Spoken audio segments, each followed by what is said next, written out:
Ah, we're streaming now. Sorry I'm about 5 minutes late, but we are streaming now. We are back online. Our every other week Q&A live streams, they are back online. We are here. We are here. We are here. We are here. I hope everybody's doing well, doing good. If you didn't already know, if this needed to be explained to you, I'm just taking super chats, taking questions, taking hot takes, responding to them. And yeah, that's what we do here. That's the whole point of our Q&A live streams. Let me pause this right here because I don't need to be watching myself talking in two windows in front of my face. That makes absolutely no sense. Anthony Fantano, you're an idiot. Quit the internet. Thank you very much, Martin. And Anthony, what is your favorite Blur album? I don't know, maybe 13 or so. Yeah, maybe 13. I don't know why I said or so. That makes no sense. Moving on from there. Have I been able to check out Parcels? I think so, and I thought they were boring. And the Karan Gubin, I don't know how to pronounce that band's name.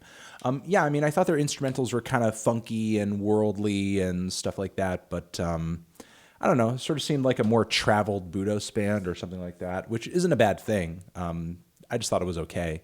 You know, it wasn't blowing me away or anything like that. But if you're into instrumental music and you like a groove, certainly check that group out, whose name I cannot pronounce. But again, not really crazy about either. Certainly not excited enough about either of them to do like a formal review or anything at this point. I've never heard you talk about the notorious genre of reggae music. Any albums that you'd recommend? Yes, I'm more partial to the old school dub reggae stuff. I love the Upsetters, Super Ape, a lot of Lee Scratch Perry stuff, a lot of Scientists and King Tubby stuff. Those are easily my favorite sort of artists from the reggae genre. Again, more on the dub reggae side. That's kind of more my style, more my flavor. Though the roots reggae stuff isn't really all that bad. And there are certainly contemporaries out there who make some pretty decent stuff, like Chronix, for example. But certainly not as interested in that as I am a lot of the old school shit. Favorite tour moment. Favorite tour moment was I'm trying to remember. Hold on, let me get to the next question. I don't want to miss it. Sup Melon, have I heard of the band Cardiacs? I have. Pretty freaky, pretty experimental. Love their art punk style. Although I have not gotten that deeply into their discography, I will admit that. So, I have sort of tried their stuff out at a recommendation, but I'm by no means like a Cardiacs expert. And have I listened to the Les Claypool and Sean Lennon album? I did. I thought it was kind of boring. I feel like it's deserving more attention than it's gotten. I mean, I'm glad you dig it, and maybe that is the case to a degree, but I thought it was just as lackluster as their last one. Got a Wreck, but it's from the 80s. Know You're Busy, Jane Siberry, The Walking. Haven't heard that one. Breakup album. Your personal favorites from the 80s? Probably like Bauhaus, The Cure, New Order. Probably some of my favorites from the 80s. But favorite Arcade Fire, off the top of my head, their first two records would probably rank the highest. Honestly, it's they just kind of go downwards. It's Funeral, it's Neon Bible, it's The Suburbs, and then everything else is just yeah. That's literally how it goes. It's just literally a downward trajectory. Yeah, slow downward trajectory. Did I get a chance to listen to Help? I don't think I tried out Help with two P's. But again, back to the other question. I'll save that on my phone. Favorite tour moment. What would my favorite tour moment be? I love hanging out with my buddy Luis. He did such a great job managing the tour. Favorite tour moment was probably just like the LA crowd. They were most amazing. I love that James Blake came out to the show. That was fantastic. That warmed my heart.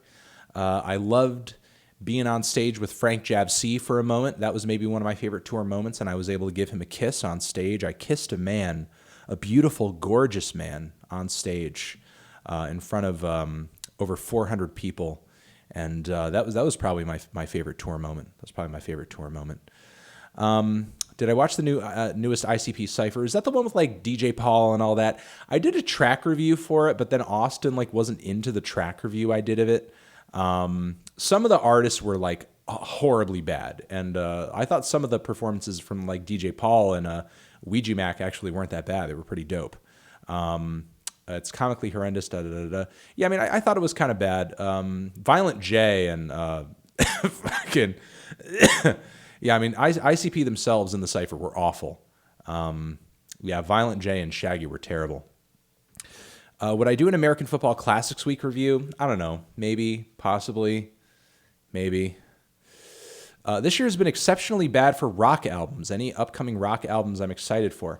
I am excited to review the new Rammstein album. I know it's out, but I'm still excited to review it. What's my favorite Orbital album? Never got too huge into Orbital. I mean, I've listened to their stuff before in preparation for coverage that I've done of their work, but never been that big on them, and certainly prefer artists like Autechre, for example, to them. Have I listened to Alien Weaponry, New Zealand teenage Maori metal band? No, I have not. I'll have to put that in my phone. I'll have to put that hot recommendation in my phone, Jack. Thank you very much for suggesting. Will Miles subscriptions. Did I listen to the new Fiddler album, and did I like the new Once Upon a Time in Hollywood trailer? I didn't think I saw the Once Upon a Time in Hollywood trailer.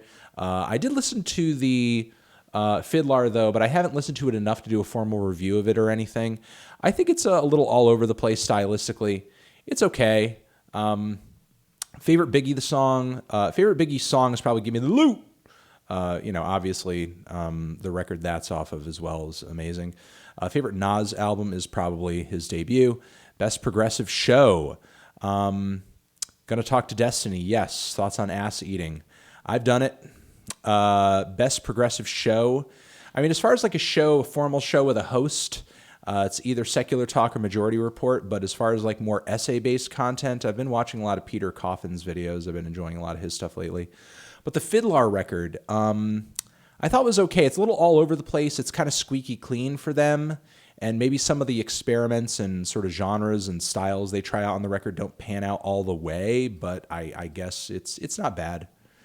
I've listened to Jacob Collier. Yes, I do find his music a little underwhelming, though, honestly, if I'm being honest. Any thoughts on Introducing? I've done a classic review of Introducing, I'm pretty sure. You just have to search that on YouTube. Munchma Quichi, creative name there. But yeah, I'm pretty sure I did a classic review of that shit. Just Google it. What do I think of Tom Bain and the Express Elevator? I have no idea what that is. One of my favorite folk metal groups. I'm not sure off the top. I mean, Agalloch probably qualifies as one. There are some records that they have that are more folk-oriented. Wardruna is also pretty badass as well. And then there's also, goddamn. What the hell is the name of the project? Panopticon. Panopticon is fucking amazing as well for folk metal, in my opinion. But Tom Bain and the Express Elevator, I will have to put that in my phone. I've never heard of that before. Moving on from there, have you checked out the track Cheese and its video on Droog's new album? If so, what are your thoughts on both the track and the video? It's on Droog's new album. I mean, if it is on Droog's new album, I must have talked about it or reviewed it in the video where I reviewed it. I don't think I've seen the music video, though. If I did talk about the music video, he'd probably be pissed off about that, too. Can I describe what I love about each 10 I've given using one word each? Yes, I will. And I will not tell you which album it is that I'm talking about, and you have to guess. Okay? One is Kaleidoscopic Orgasm Explosion. I know that's more than one word, but that's one. The other one is The Darkest Reaches of My Mind, Crushing My Soul. The other one is Long Linear Transcendence. The other one is Glitch Industrial technological dystopia, and the other one is affirmation, beautiful jazz self-affirmation is the last one. So you figure out which albums I've given tens that correlate with those descriptions, and those are some words that I would use to describe my favorite tens. Nice shades. Ever heard of the rapper and artist Wax? I don't think so. I mean, the name sort of seems familiar. I will have to look him up. What was that last one? Thoughts on Third Eye Blind self-titled record. It's an underappreciated classic. It is an fucking appreciated classic. Gotta get my punk ass off the street. It's fucking amazing. Thoughts on Igor's theme. Why didn't I talk about it in the album review?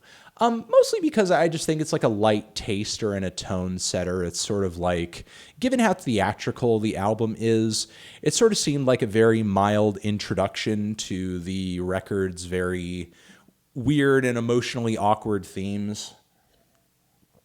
I mean, honestly, if I had another 2 weeks to write the review and listen to the album, there are a lot of things that I would have expounded upon, honestly. I would have probably gone a bit more into detail as to why certain instrumentals stood out to me and unique aspects of certain instrumentals, as well as instrumental themes and sound palettes that seem to run throughout every track. Even though that I think is pretty much a pivotal characteristic of the album, it's not something I dove enough into as much as I would like to have anyway. Another thing that I would have addressed are some of the bisexual themes and the way Tyler's sexuality kind of plays into the love triangle narrative of the record. I most likely would have gone into that as well, and how I think that kind of impacts the album's story. So I most likely would have probably gone into a bit more depth with the theme and those things as well, and probably some other stuff too. But the review was already 15 minutes, and I feel like I summed up the concept of the album pretty well enough, and people wanted the fucking review right now. If I waited another week, like, people would have just murdered me in the street. So, it came out at the time I think it needed to come out. So, favorite genre and subgenre of that genre. I don't know, I guess punk and post-punk. Favorite Explosions in the Sky album. I think it's not, I haven't listened to it in a while. It's not All of a Sudden, but it's the one that came out before that with the white cover and the scrawled lettering on it. The Earth is Not a Cold, Dead Place. Yeah, that in my view is their best record. And it's a pretty incredible album. Just a shame everybody ripped it off and ruined the formula. Did I notice any trend with big tours, especially metal hardcore, heavy favoring touring in Europe instead of in the States? If so, any ideas as to why? Well, I mean, in Europe and in Australia, I mean, rock is still a lot more relevant and prevalent than it is over here. So if metalcore bands are like selling out big venues over there, I'm not surprised that they go over there. Gorillaz, but with Tom York. Sounds good to me. Do I think Drake killed X? No, I don't think Drake killed X. Drake has too much to lose for something like the death of X, which there would be so much attention on. There would be so much investigations into. It'd be too much of a risk for something like that to come back onto him. X made fun of his mother on Twitter, and Drake made fun of X's death in 2 songs, and da-da-da-da. I mean, honestly, I'm not surprised Drake would be cold-blooded enough to make fun of that dude's death, but I don't think Drake would, honestly, like, risk his livelihood and risk his success,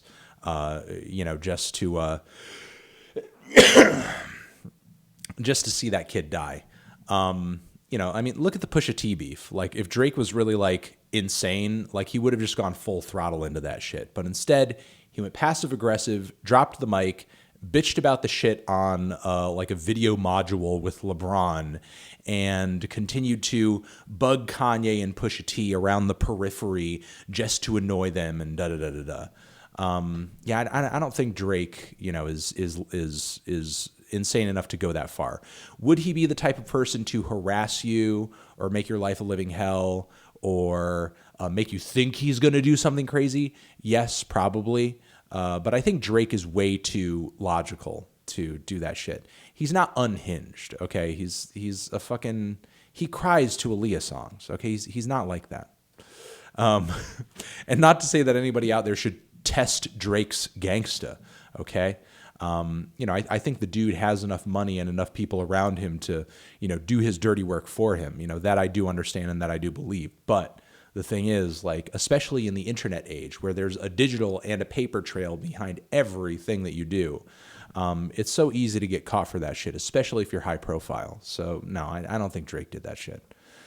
Which is better, Mechanical Animals, Antichrist Superstar, or Hollywood?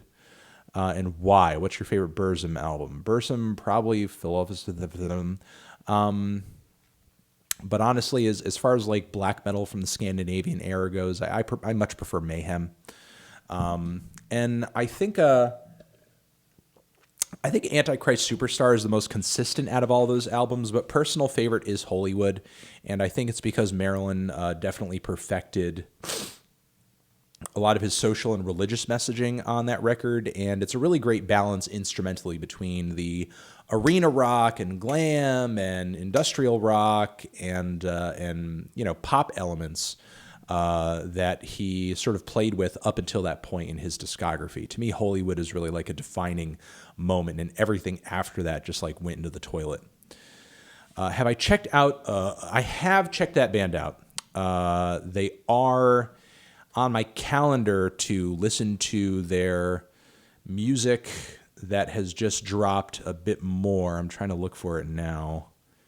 I don't remember where I put it, but I know their record is out. And if I remember correctly, they're a Japanese band. Yes, female-led Japanese punk band, flourishing.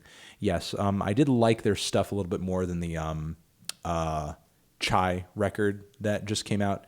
And I am planning on checking out their new record a bit more. After having heard a song off of it, and I think I shouted it out in a weekly track roundup not too long ago.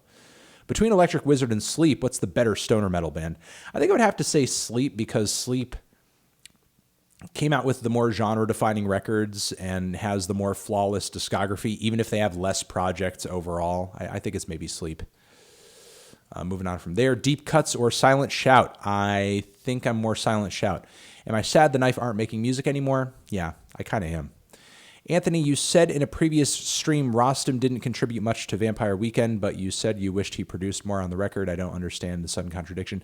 The contradiction is based off of the realization after hearing the new Vampire Weekend and knowing that he's not doing any production or anything that's like, oh no, he was the secret sauce. So yeah, I guess it's the realization.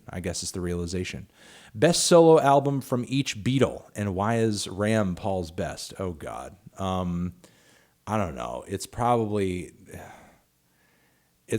Ram, and what the I can't remember the fucking titles of John and George's solo records right now. And Ringo, like, are we really going to talk about a Ringo solo album right now? Yeah, I mean, All Things Must Pass if I'm not having a brain fart there, is actually pretty great.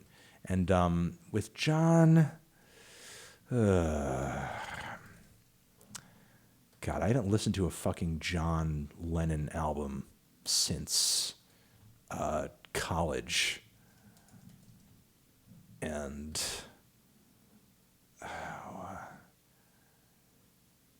I mean, Imagine is cool, but it's just so overplayed. And I know it's not like purely a John Lennon album, but in a lot of ways, I respect the Plastic Ono Band record a bit more. It is riskier and it is more avant-garde and it is noisier and more out there. It's the real patrician's choice, honestly. Do I like Jandek? I never got huge into Jandek. I know Austin's huge into Jandek. Any thoughts on outsider music in general? I mean, in general, I think outsider producers and songwriters are pretty good. I do have a few of my favorites. You know, I do like Daniel Johnston. I do like R. Stevie Moore quite a bit. But when it comes to outsider music, I've never gotten that big into Jandek outside of like, you know, a couple of tracks to try out his style and kind of like get a whiff of what exactly he does and who he is. I would have to actually probably just write myself a note here and, I don't know, remind myself to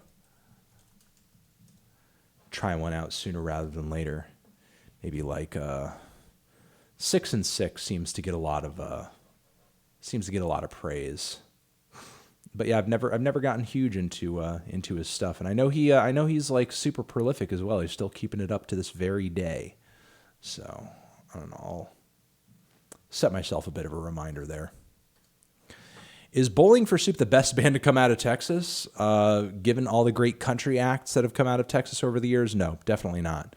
But Bowling for Soup are easily one of the most annoying bands to come out of Texas. I guess I'll say that. Cardi the Goat, man. Stop capping Antonio. Cardi the Goat, I mean, I don't deny that Cardi invented music. He literally did. Cardi went back in time and invented music. That's his MO. That's what he did. That's his claim to fame. Favorite Roxy music record? Also, the album Rio by Duran Duran is one of the best pop albums of the 80s. I mean, I suppose so. Hey, a couple questions. Are the Beatles the best band? Is Pink Floyd top 3? Ever listen to Panic at the Disco album? Yes. I've never liked Panic at the Disco, even when they were popular. Beatles the best band? No, maybe not. I don't know. Is Pink Floyd top 3? Like of all time? Maybe. Favorite Roxy music record? Ugh, God, I haven't listened to a Roxy music album in a long time either. And I'm having a brain fart too. I've only heard a couple. But yeah, honestly, I'm not as big on Roxy music as I think some people might assume, because I love Brian Eno. I like and own a couple of the group's records because I sort of, am a bit of a fanatic when it comes to his production and his instrumental styling. So I love Another Green World, and I love No Pussyfooting, and I love his ambient series, and I love did I say Green World already? And I like some of his recent works, and I like the production that he did for Coldplay as well. But personally, I find I'm not as big into Brian Ferry as some people may be. I find Brian Ferry to be a little boring as a vocalist and as a personality. I mean, he's suave and he's a crooner, and he's okay. But I mean, I guess if I had to give it to any record, I would say Country Life. Country Life is pretty good. But I'm not a big Brian Ferry guy, honestly. Black Midi debut, 10 out of 10, baby. Fave Deerhoof record. Maybe Friend Opportunity, or Runners. Those are both really good. Favorite Can record, probably Mego. Better Be Future Days. Nah, it's not Future Days. The Future Days is dope. It's either that or Bamyasi. Talk about stuff you've been jamming to, discovered recently. Also, you skipped me the first time. I apologize for skipping anybody. The super chats only stay for so long. But as far as like stuff I've been jamming recently, Old Dirty Bastard's last album, where he's dressed like Rick James on the front, which has the N-word in the title. Was jamming that a bit on tour. And Fugazi's Repeater. Getting a root canal. Please send teeth support. I'll send you good teeth vibes. And I've seen an old Tnd video of you giving Suno a 10 on Monoliths and Dimensions in the description box, but I only gave it a 9 on RTM Thoughts. I would need to look back at that. That review came out so freaking long ago. I don't remember any of that, and even if I were to go back and see that, look back at the review and look back, I imagine you mean RYM, possibly. I don't know what the fuck I would have been thinking at the time. You know what I mean? So I would have to go back and look. Please rank the big three from OF in terms of how much you enjoy their solo works, and also check out Maddie's. I imagine big three from OF meaning Frank Ocean, Tyler, and Earl. And I would probably put Tyler at number 1, Frank under that, and then Earl. Though they've each made great records, and I have lots of respect for all three of them. Let me see. Have I heard of Fishman's live album? I haven't heard that record. I heard another record of theirs. A lot of people consider it to be the best live album ever. I'm also interested to hear what your favorite genres of metal are. My favorite genres of metal are probably like doom, heavy, thrash, death and black. I'm actually kind of like listing these in order of how much I like them. Industrial. But no, I have not heard that Fishman's live record. But let me tell you guys, like Fishman's is very much a new phenomenon. Okay, I didn't grow up listening to Fishman's, and like Fishman's is very much like a current day millennial internet thing, even though they are an older music group, and I have not heard that live record yet. Favorite national record, probably The Boxer. And the new one, I have not heard the new one yet, but I do plan on reviewing it. Just give me time. Hey, Mazani Katiano, ow, for the $20. Thank you very much, Mazin. Internet's busiest binge watcher. Am I excited for both Tool and Slipknot? Yes.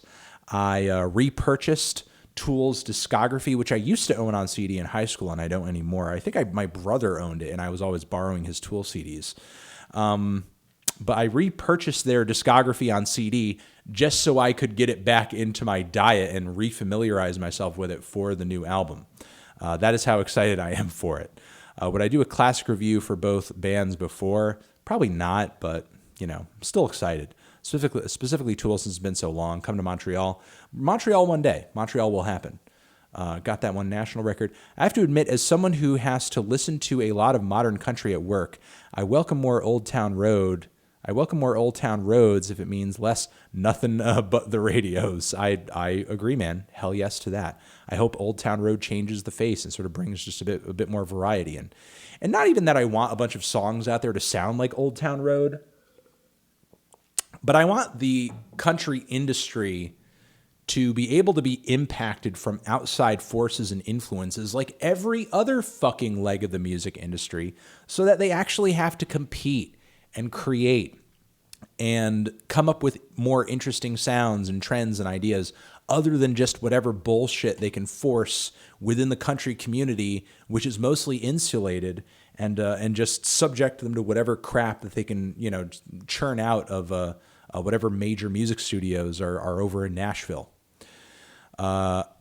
Mikey Mike, thank you for the 20. You should review the soul group Emotional Oranges. They bring the vibes. Their album Juice Volume 1 is one of the best projects of 2019. Thank me later. That sounds kind of fun. I think that sounds fun. I'll try it out.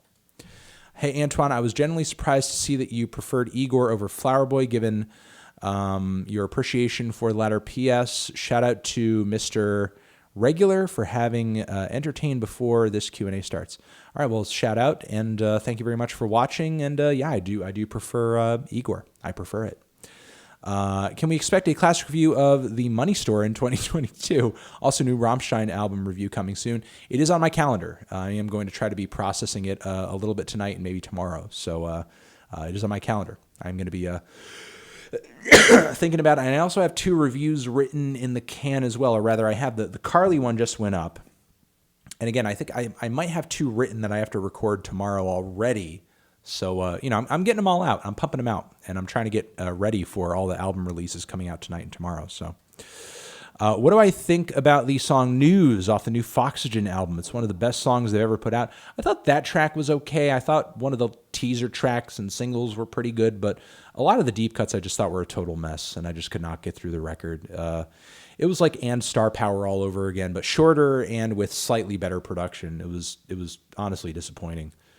About every 10 years, we see a shift in the sound of popular music, with trap being the most dominant right now. What do I think is next? I really have no idea what is next, especially given Old Town Road, especially given what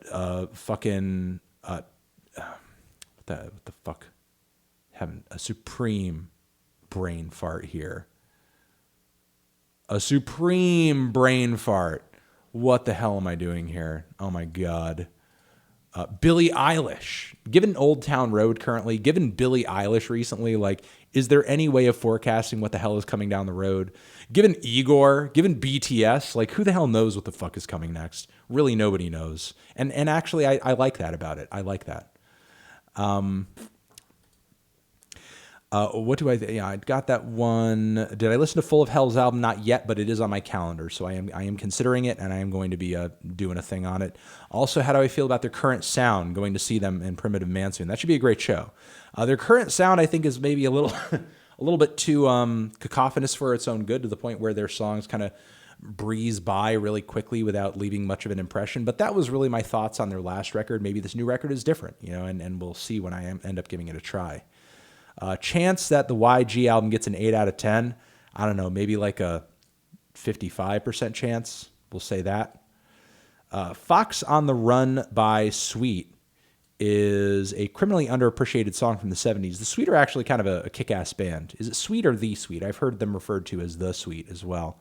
Also, it's my first time going to a music festival this year, Lollapalooza. Who should I check out? I don't know. I have not looked at the track list. The bill. But make sure you bring lots of money to drink water, stay hydrated, bring a nice hat so you don't bake in the sun, bring sunglasses, bring sunscreen. And again, just staying hydrated is key. Not letting the sun beat the hell out of you is key. All right. Hang tough. And if you have any medical issues, make sure to take care of them beforehand or take precautions so that you don't run into a problem at the festival. Have I reviewed The Faint? I haven't. I do remember them from when I was in college, though, and I was never really a big fan. I just always thought their kind of approach to danceable indie rock and pop was a little middle of the road, frankly. And I mean, they probably haven't changed that much since. But they've been around a long time, so they got to be doing something right. Since the success of a album is hugely dependent on the context of the year it was released, can a record truly be considered a classic? What's a classic to you? A classic to me is honestly has nothing to do with the context the record comes out of necessarily. It's really more about whether or not an album has withstood the test of time and continues to transcend and resonate, transcend to future generations and resonate with future generations is really what kind of makes an album a classic to me. Reviewing your music, coming out when? I don't know. I haven't put out a tweet for a new one yet, but the next Reviewing Your Music tweet will most likely be dropping next week at some point. So also, it's food. Also, can I bully the YouTuber Onision? If I saw Onision, maybe I would bully him. We'll see. It's food is happening. I'm not sure when. Maybe sometime soon. I guess we'll see. We'll cross that bridge when we get there. Melon versus PJW in the Octagon when? We would have to sell some serious charity tickets. Believe you me. For that shit.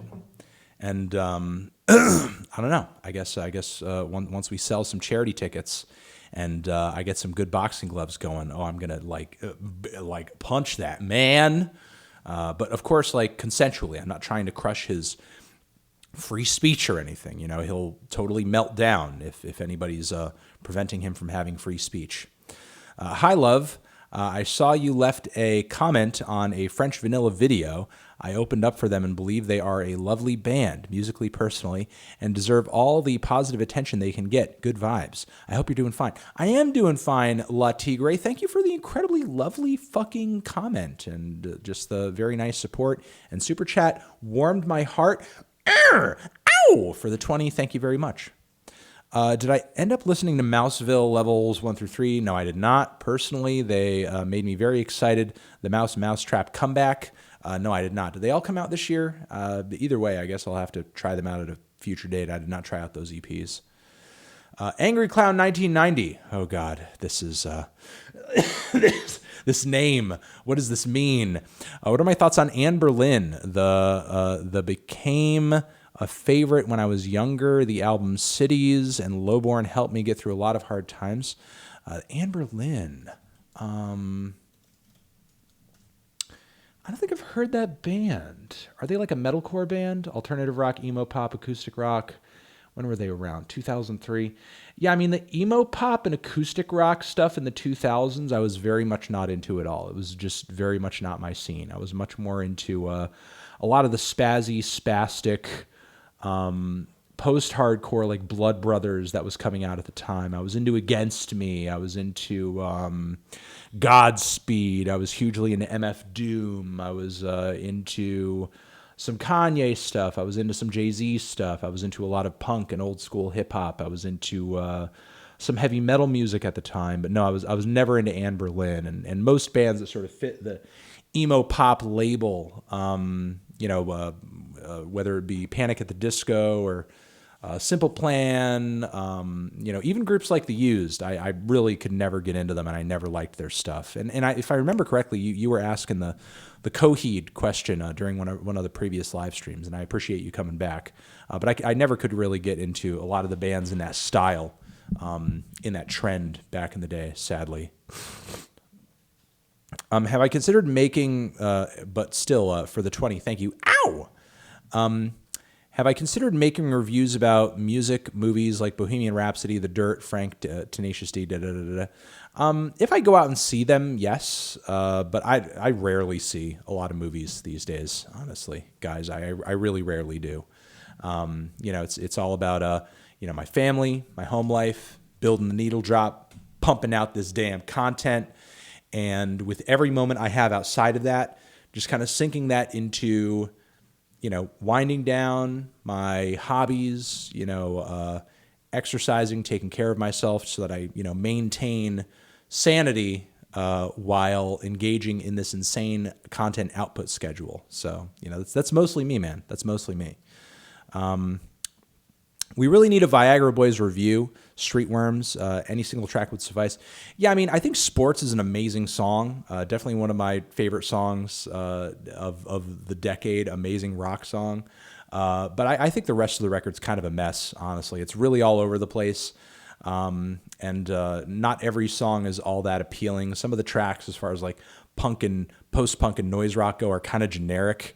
Not every track is as big a stroke of genius as Sports is, sadly, but definitely keeping an eye on the Viagra Boys going forward. Recently listened to Pink Floyd's The Wall and Frank Zappa's Joe's Garage. Was wondering if there are any rock operas you'd suggest. The Who came out with a pretty good rock opera back in the day, and if you're digging on Joe's Garage, you should also listen to Hot Rats, please, for the love of God. Sorry it's been a while. Do I ever wonder if your first listen has more value than a developed opinion? What about years later? Also giving aspiring college vegetarians some easy, cheap food. Hummus, peanut butter, pasta, oatmeal, rice, dried beans, throw them in an Instapot. Those are some real college vegetarian staples, let me tell you. And, it's cheap these days. Buy some goddamn kale. Make some fruit smoothies. Do I ever wonder if my first listen has more value than a developed opinion? There are a lot of records where maybe my first listen is my most is my strongest reaction. But at that point, I still don't know why I feel the way about a particular album. You know what I mean? It's more listens after that actually helps me develop my opinion. Do I think songs without melody can still be good? Sure. Why not? No reason. Melody is 100% necessary for 100% songs to be 100% good. You don't totally need it. Just like you don't need drums on a track for a track to be good. Excuse me. What do I think about Reaction review channel? I think they are lazy. Some are entertaining, like Big Quint, but those who analyze lyrics and themes off first listen are shallow and misguided. Yeah, it's not something I would do, outside of like a track review or something like that, or maybe like a rant or like an angry rant on an album where I'm just like, I have the album dead to fucking rights, but for the most part, I don't know. I feel like I can't get a good review out unless I get more listens in. DJ Khaled should stop making hip hop albums. How dare he ruin Outkast? Sorry, Miss Jackson. Sample Father of Sod album review soon. I don't know if I'm going to review it. There are so many other records that are more interesting to talk about, and I know the Khaled album is just going to be trash. Have I ever listened to Robbie Basho? Also Jam, the song House Plans. No, I have not. I'll just have to put that in my phone. I'm sorry, I'm not familiar. No question, just wanted to say thank you, and I love your work, man. Next time you come to Atlanta on tour, I'll sure be there. Well, Ray, even though you didn't give 20, I'll still go, ow, for your incredibly nice comment. I appreciate that. Have I listened to Better Off Dead by Flatbush Zombies? Yeah, I'm pretty sure I reviewed it lately. Have I listened to it lately? Have my feelings changed on it? Now, Better Off Dead, that's my favorite mixtape of theirs, isn't it, where they're in the graveyard? Better Off Dead mixtape. No, I still think that mixtape kicks fucking ass. Like, I heard a few tracks from it months ago, kind of revisiting a little bit, but I don't think I heard the entire thing. I still think it's a great tape. Sadly, I wish they can kind of get back to that same level of excitement. Do I think Injury Reserve is their best release yet? Well, I'm not going to spoil that. And that's the other review that I meant. I wrote that review. That review is done. I just have to shoot it tomorrow. But I'm not going to spoil that. I'm not going to spoil whether or not I think it's their best release, guys. You got to give me time to get the review out. Also, Ed Sheeran just announced there is a Chance the Rapper feature on his new album. Do I have high hopes for that? No. Chance does lots of corny features for pop artists and albums. Just because Chance is on an Ed album doesn't mean it's going to be good. It's probably still going to suck. Ow, Danilo, thank you. This is my plan. Make a 4-track Bossa Nova EP, make a 4-track pop EP, and make a 4-track beats EP. I love music so much I don't know what to make, so I decided to making my favorite genre. Look, dude, if you love music and you're at a point where you are, you haven't gained an audience yet or anything, experiment. Do whatever the fuck you want. You don't have any, some people put too much pressure on themselves to just be like, oh, I got to decide exactly what I want to do before I do it. Look, here's the thing. If you're just starting out, do what the fuck you want and just put no inhibitions on yourself. Because if you do eventually reach a point where you do have an audience that's essentially going to be like demanding that you do whatever they say that you do, like then you're going to be like, in a box, There's plenty of time to put yourself in a box. Just wait, just experiment, do what you want to do, be free. Be free, be free. Mark Waters, ow! Would I consider doing another Classics Week and including This Is It, a Black Parade? Excuse me. I don't know about the Strokes' new song. Currently only the live version. Yeah, I don't know about doing a live version of the Strokes song. But next Classics Week will most likely have a Black Parade review. I think it will. And I think you sent this in twice. So, ow! Thank you, man. Have you ever listened to Rings of Saturn? Yes. I think they are doing too much. It is very much not my style of technical death metal. I'm not big fans of them. I'm not a big fan of them. My friends and I love you. Shout out to James and Elijah. James, shout out to James and Elijah. Shout out to Elijah. Shout out to Ryan. But yeah, I'm not a big Rings of Saturn guy. I'm just not. Radiohead bracket when? Eventually. I have a Strokes bracket that I recorded that's going to come out eventually. That'll drop first, but you got to be patient for that one. As a reviewer, where do I want to see the indie music scene going? Do I think lo-fi trends will go steady also, or am I going to post my tour vids? I don't really have any videos from the tour outside of like maybe a little bit of video taken during the Q&As. And some of that has gone onto Instagram, but I don't really think any of the rest of it's going to go anywhere else. So I apologize for that. Though I think there are a few videos around YouTube of some video that people have taken during the tour. It's a fun time. And if I'm doing a date near you, you do need to come out and have a good time with us. Thoughts on Jimi Hendrix's Axis Bold as Love and its influence on rock past its release? I don't know. I don't really think I'm familiar enough with that record to really dive into. This is like an essay question. On rock past its release, I don't, and if I'm not familiar enough with the record to review it, I'm certainly not in a position to describe its influence on every rock record or the most significant rock records past its release. So I apologize, Cameron. I cannot comment on this, sadly. So I suck. I take the L on this one, and again, I'm deeply sorry. Anthony, thank you for releasing so much incredible content and being you. Question, what is my favorite animal? Owls are pretty dank. I like owls and penguins. Owls and penguins and dogs and cows. Yeah, those are all pretty dank. Ow! Meow meow. Have you ever lathered my melon-shaped cranium with Vaseline and tried to fit it into tight spaces? Also, will I ever do a review of Karungibin? I still don't know how to pronounce that band's name. Yeah, I think they make kind of funky instrumental music. It's okay, but it's not really exciting enough to me to talk about at length. No, I have not tried that yet, but your super chat here does inspire me. It does inspire me. I might. Hi, I love you, Bogan Joe. Ow! Thanks for the 20, dude. Can I get your opinion on two very different things? Alan Vega's solo albums And Say Anythings is a real boy, or earlier stuff in general. Thank you. Never been a big Say Anything guy. Always thought their kind of blend of indie and pop punk and maybe a splash of emo is just not very much my vibe. Alan Vega's solo stuff is fire, though, especially his last record, his last solo album, which I talked about in an honorable mention video of the year that it came out. I believe it's titled, is an incredible record, is an amazing album.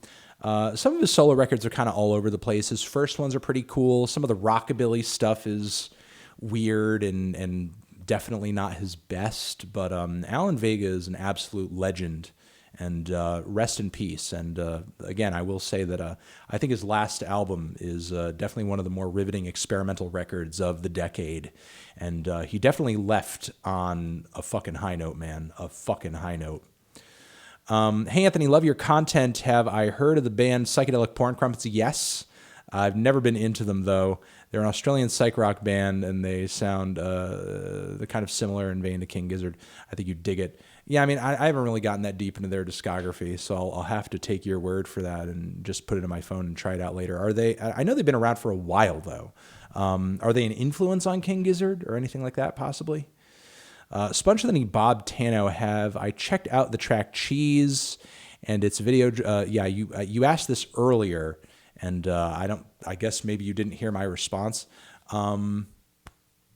No, I didn't. Is this song on his album? Does he not? Is this song not on his record? I just reviewed his record.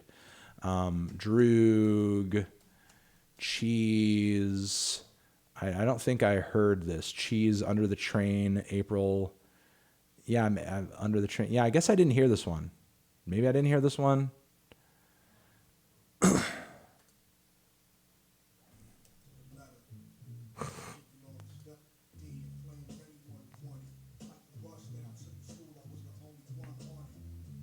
Yeah, it sounds okay, but I guess I didn't hear this one. I guess it's advertising his new record, but is it not on his new album? I haven't heard it, but I did a review of his new record. That I can say that, but honestly, I don't think I'm going to comment on and give any more reviews of Droog's music because he clearly seems pissed off about my opinions on his music, and there are other artists out there that are worth reviewing that would probably like a review, positive or negative. And, mind you, the Droog review wasn't even negative, So, I mean, if you're going to have a fucking temper tantrum like a goddamn baby over a positive review because I felt like it was adequate to warn members of my audience that there was like a transphobic line on the record, then, whatever. There's other shit out there to talk about. Do I have any thoughts on the UK MC JME? Yes, I've had some interactions with him on Twitter, and I think he's okay. I think he's decent. Ow! Thank you for the 20. You've reviewed a bunch of albums he's featured on, but I've never said much about the guy. Yeah. Again, I think he's talented. I haven't heard a full record of his that really kind of like blew me away. Integrity was all right. Wordplay is hilarious. Plus, he's vegan. Yeah, I mean, he does have some decent wordplay, and I did hear that he's vegan. I do give him a shout out for the V card, baby, the fucking V card. But yeah, I mean, Integrity with with his face on the cover and everything, looking real cheesy, in a good way. I did hear that when it initially dropped, and I thought it was all right. Didn't really leave that much an impression on me. Didn't really leave that much of an impression on me, honestly. Hello, fellow bassist. I'm going to my first ever music festival called Capitol Hill Block Party in Seattle. Lineup includes JPEG Mafia, Denzel, and Lizzo. Any advice? Yeah, just try to plan out what artists you want to see before you go so you don't miss anybody. How high would T-Pab rank on a top hip-hop albums of all time list? Also, is my top 100 albums of the decade coming out this year? It's not coming out this year. I'm actually probably going to go a few months into next year before I do my top 100 albums of all time. Well, of all time. No. We're confused here. We're very confused. No, I'm confused because I'm not reading correctly. Also, is my top 100 albums of the decade list. Yeah. I'm probably going to wait a few months into next year. Like maybe my top albums of the decade list will come out in February, like in 2020, because I want to, do my usual year-end list for 2019 and maybe give those albums a little time to breathe and January, February is kind of like dead for huge album releases. Anyway, typically, it's not like a guarantee or anything, but it's usually kind of dead around that time. So it'll probably be an appropriate time to come out with a list like that. And I'll probably do top 100 albums. Maybe I'll do some top singles, and maybe I'll do like a short worst albums of the decade list, and sort of leave it at those 3 videos, and peace. That'll be my list. Excuse me. Thoughts on Ari Lennox's new album? I've not heard it. You're dope. Hope you're doing well. I'll have to look it up on my phone. But Ari Lennox has been at it for quite a while, right? I don't think I've heard a Lennox album in quite a long time, or Lennox on anything in a while. Have I listened to the new Amon Tobin album? I have not. I'm thinking I might end up, I don't know, putting it in a Why You Know review at this point. I'm really not sure, but I have not tried it yet. I still have a lot of albums to process, but the Tim Hecker I'm definitely planning on doing a review for. That is on my to-do list, and I will end up listening to it. I'm just a little behind on some records right now because I was gone for a week, so just be patient with me, and I'll try to get to as much as possible as fast as possible. Rank: Lord, Poppy, Carly Rae Jepsen, Clyro, Kimbra, Grimes, Wiseblood. This is too fucking long. I have to rank all of these. This is like a 20-minute video. You look, rank the rank list. You got to give me like 3 or 5. You can't give me like 20 artists. Break this down to 5, and you've got an answer for me. You've got an answer. Do like a cheap like $2 thing of the 5 that you actually care about, and we'll go from there. There are artists in here that don't even rank on anybody's list. Like really, like Clyro. Seriously, you want me to rank Clyro in a list with Kate fucking Bush? Are you fucking serious? This is so full of filler right now. You want me to rank Lord against fucking MIA? Are you on crack? Are you on crack right now? Like, please, like, give me the 5 best here, and then we'll go from there. Anthony, can you try to get an interview with Jesse Lee Peterson? Dude, dude, come on, man. You gotta fucking cool it on that N-word bullshit, Nate. Yes, I am the CNC guy. Ow! The name is a holdover from high school and the early days of online gaming. I am a longtime fan. My favorite review of all time is Limp Bizkit one, or as my friend likes to call it, Dinner at Fantano House. Yes, that is simultaneously my art piece, Dinner at Fantano House. Hey, Antoine, daughters came to Chile for the first time. That's pretty badass. And I was there thanks to you and your review. Yes, I am going to be seeing them soon in June. So I'm looking forward to that. I'm going to be very, very fucking hype as fuck. I am sad that I'm actually missing Anderson .Paak tonight. And I did twist his arm into saying that if I hit him up, he would let me into the show and everything. But I just didn't end up going. I had some other shit to do over here, and now I'm just hanging out with you guys instead. You should check out Jerome's Dream. I think I might have heard a track from that project. Also, shout out to Blood Brothers and plot to blow up the Eiffel Tower. It's really funny because I saw them live, and they opened up for another band that I was seeing, and I did not care for their live show at all. They were just like a total fucking mess.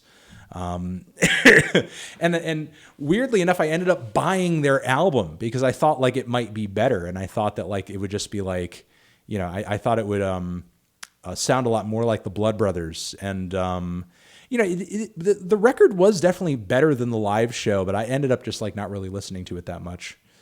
You've talked about the need for more music on climate change and thought about centering a review series on this. I mean, not really. I found a decent unknown stuff like Types the Side. How much mainstream stuff is there?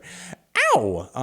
I mean, there is that new Childish Gambino song, Feels Like Summer, which does have some, like, I don't know, climate change vibes coming off it. But honestly, what we need more than musicians talking about climate change is politicians talking about climate change. Call your local representatives, harass them, send them letters, tweet at them, call them dumb, stupid, talk about climate change, dumb, stupid. Like, let them know at the ballot box they need to talk about climate change. Like, don't worry about your favorite musicians to talk about it. You know, that's not going to get us anywhere. Have I ever gone back through Zach Hill's discog? Yeah, I mean, I still like Astrological Straits quite a bit. Any opinions on his works? Face Tat. Yeah, I'm still not crazy about Face Tat. Personally, it's one of my favorite albums. But still, Astrological Straits is kind of fire and underappreciated, in my view. Thoughts on Autech or NTS Sessions? I don't think I heard the NTS Sessions, honestly. I don't think I can comment on that. I even heard their last album with like the multiple, hours of material on it.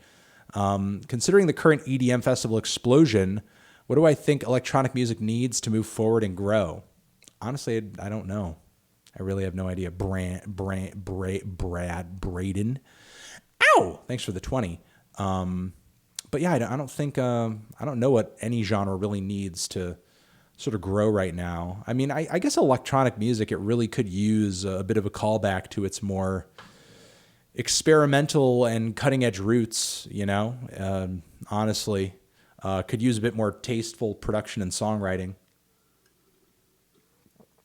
in my view, but I guess that's just me. I'm not really, I think, the demographic for a lot of EDM records. Most of the artists producing those albums probably could give less of a shit than give almost like, no shit about what I think. Thank you for putting me on to Godspeed You Black Emperor. Similar recommendations. Maybe some Fridge, Tim Hecker Virgins, I would say as well. I wanted to see if... Okay, MIA, Sia, Kate Bush, Cyndi Lauper, Madonna. Okay, so you switched up some of the names there, but still.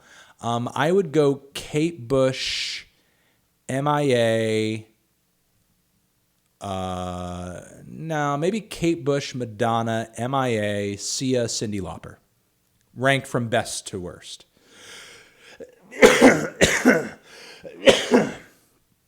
And not to say that Cyndi Lauper is like terrible. I don't think that at all.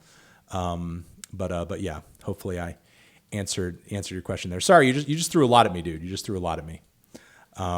Sorry, I freaked out there. Do I agree that Hell Hath No Fury is underappreciated?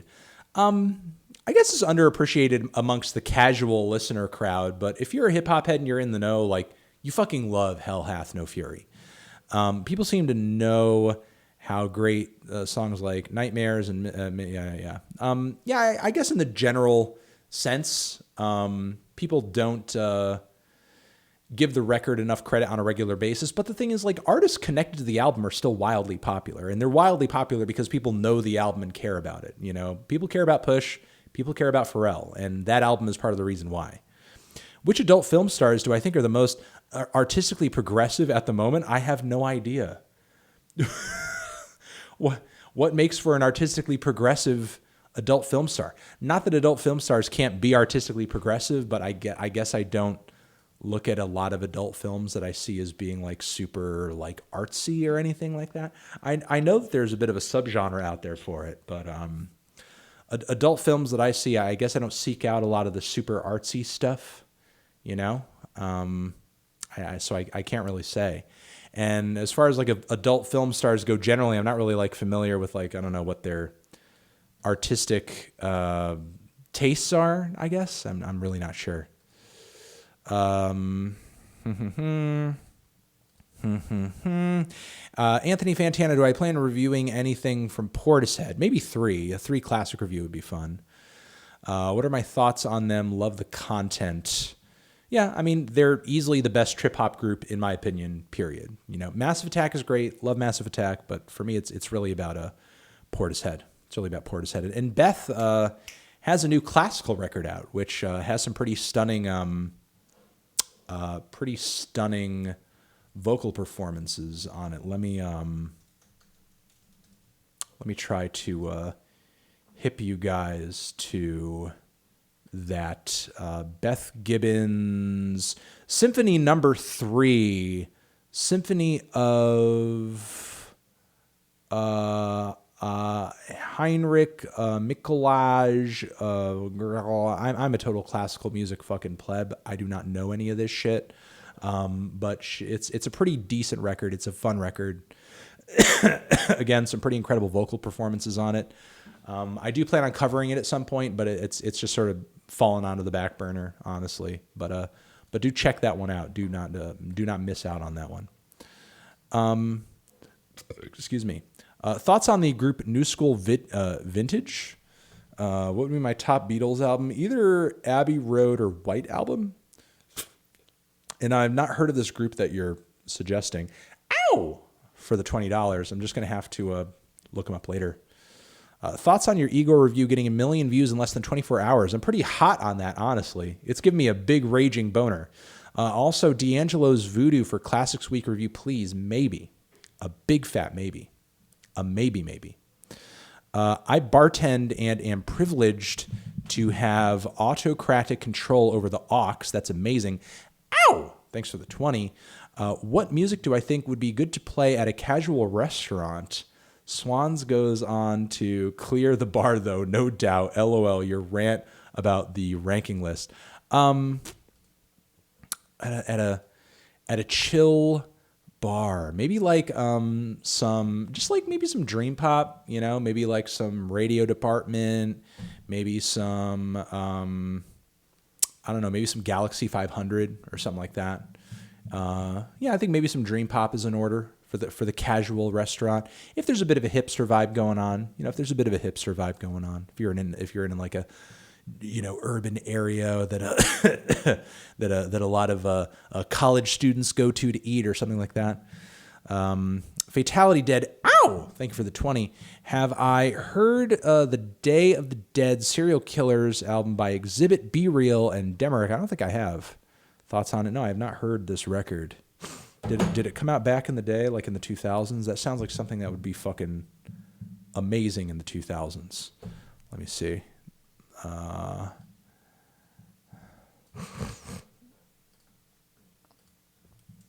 don't think I've heard that one. Yeah.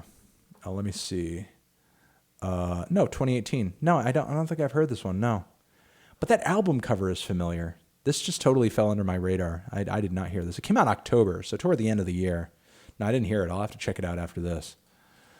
Thoughts on XTC? I think they're an underappreciated group. Them along with like Devo, kind of the freakier, weirder side of the new wave and post-punk movement. I wish there was a bit more influence coming from groups like that when it comes to artists embracing post-punk today. I think there are some artists like Gorilla Toss that embrace that sound pretty nicely, but I wish I heard a little bit more of it, frankly. They're a really good and overlooked band.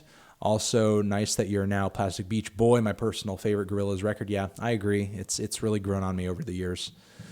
Missed You Melon. Ow! Kenneth Baker, thank you for the 20. Did I check out any of those Tipper albums I recommended?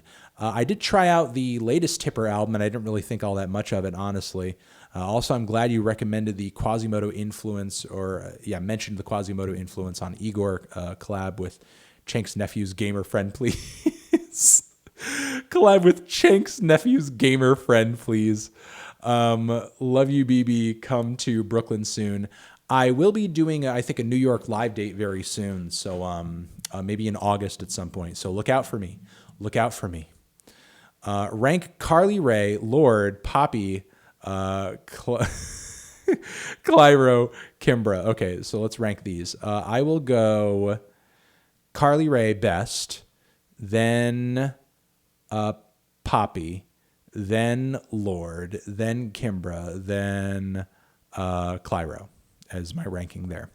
What are my thoughts on Have a Nice Life's Death Consciousness? I think it's a pretty great record, very inventive on the shoegaze and drone front and post-punk front. Which artist is next on my worst to best video? Either Queens of the Stone Age or Aphex Twin. What are your thoughts on Talk Talk Spirit of Eden? I haven't listened to it in a long time, but it is a gorgeous record. I apologize. Austin's been listening to that record a lot lately, though. Shout out to Austin. What are my top 3 Spoon albums? Never really been that big of a Spoon guy. They came out with their best stuff in the 2000s while I was in college, but still, like, never been a huge Spoon man. When it comes to like kind of simplified, straightforward rock and roll, with a nice edge to it, I'm much more a Stooges guy myself. It's all about the Stooges. one of the greatest rock bands of all time. Have I listened to the latest Scarlett album, Infinity? No, I honestly have kind of avoided it out of anticipation that it just sounds exactly like his last album. Either that or it is one-dimensional like his last album. I just haven't heard it. I just really haven't.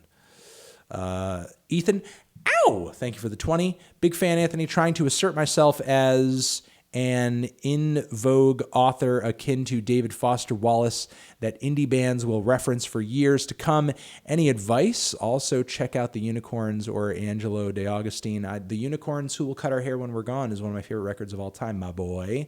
As in vogue author akin to David Foster Wallace that indie bands will reference for years to come by. Any advice? Any advice on what? On asserting yourself? Or this ramble here, I'm lost in it. I am lost.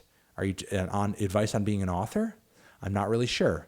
I'm lost. I'm neither an author, but with asserting yourself, hey, life, 90% of it's showing up, dude. 90% of it's showing up. That's what I hear, and that's been my personal experience as well. You know, you got to show up to that shit. You got to show up. Worst to best ideas, A Tribe, Kate Bush. Kate Bush is definitely been considered. If I do a Kate Bush one, I'm definitely going to collaborate with my friend Jeremy on that one. Smith, Sepultura of Montreal, Little Dragon. I'm not sure if Little Dragon one would work. Kraftwerk would be fun, though. Any bands, artists are reminiscent of Big Black or the Jesus Lizard. Maybe some Flipper as well. And some drive like Jesu, Yehu. Not Jesu, Yehu. Or Jehu. Which do I think is the better record, 808s or Take Care? I think it might be Take Care. Also, top 5 hip-hop producers of all time. Dilla, Madlib, Bomb Squad, Paul's Boutique, Dust Brothers, DJ Premier, Dr. Dre.